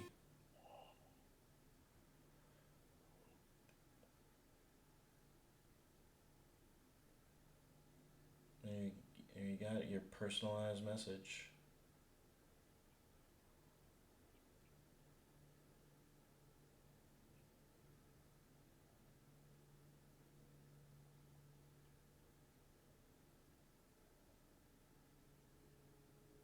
That was like pretty good. Yeah, and then I don't know if I can trigger it to the next one. I think you just have to wait. They said something about letting it run all day, so I think you just have to wait for it to go to the next one. And I think it's loading now.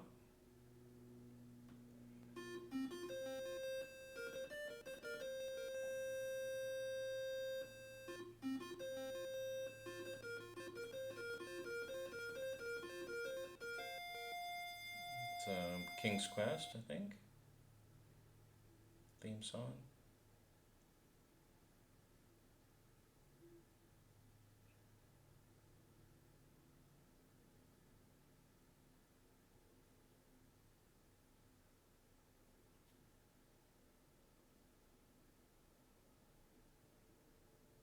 Oh shit. To be honest, not because I don't want to be here, but it's 23:45 and I need to go to bed. Okay. Well, thanks, Simon. We'll be. Good night, Simon. Thanks for hanging out with us. Closing it down. Yep. Good night, Simon. All right. Talk to you later, yeah? Thanks.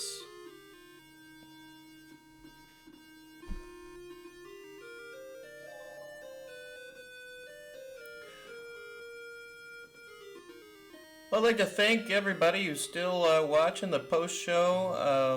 We've done some demos, we've done some playthroughs, Digger 1, 2, and 3.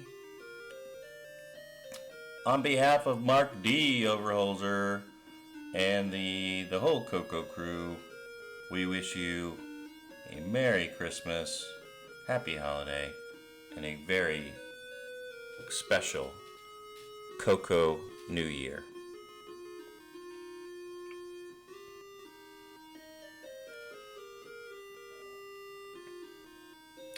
Sing along if you know the words.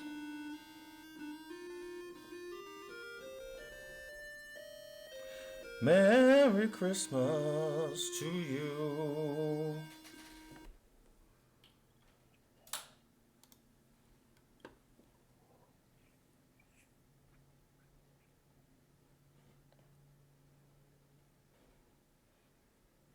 Okay.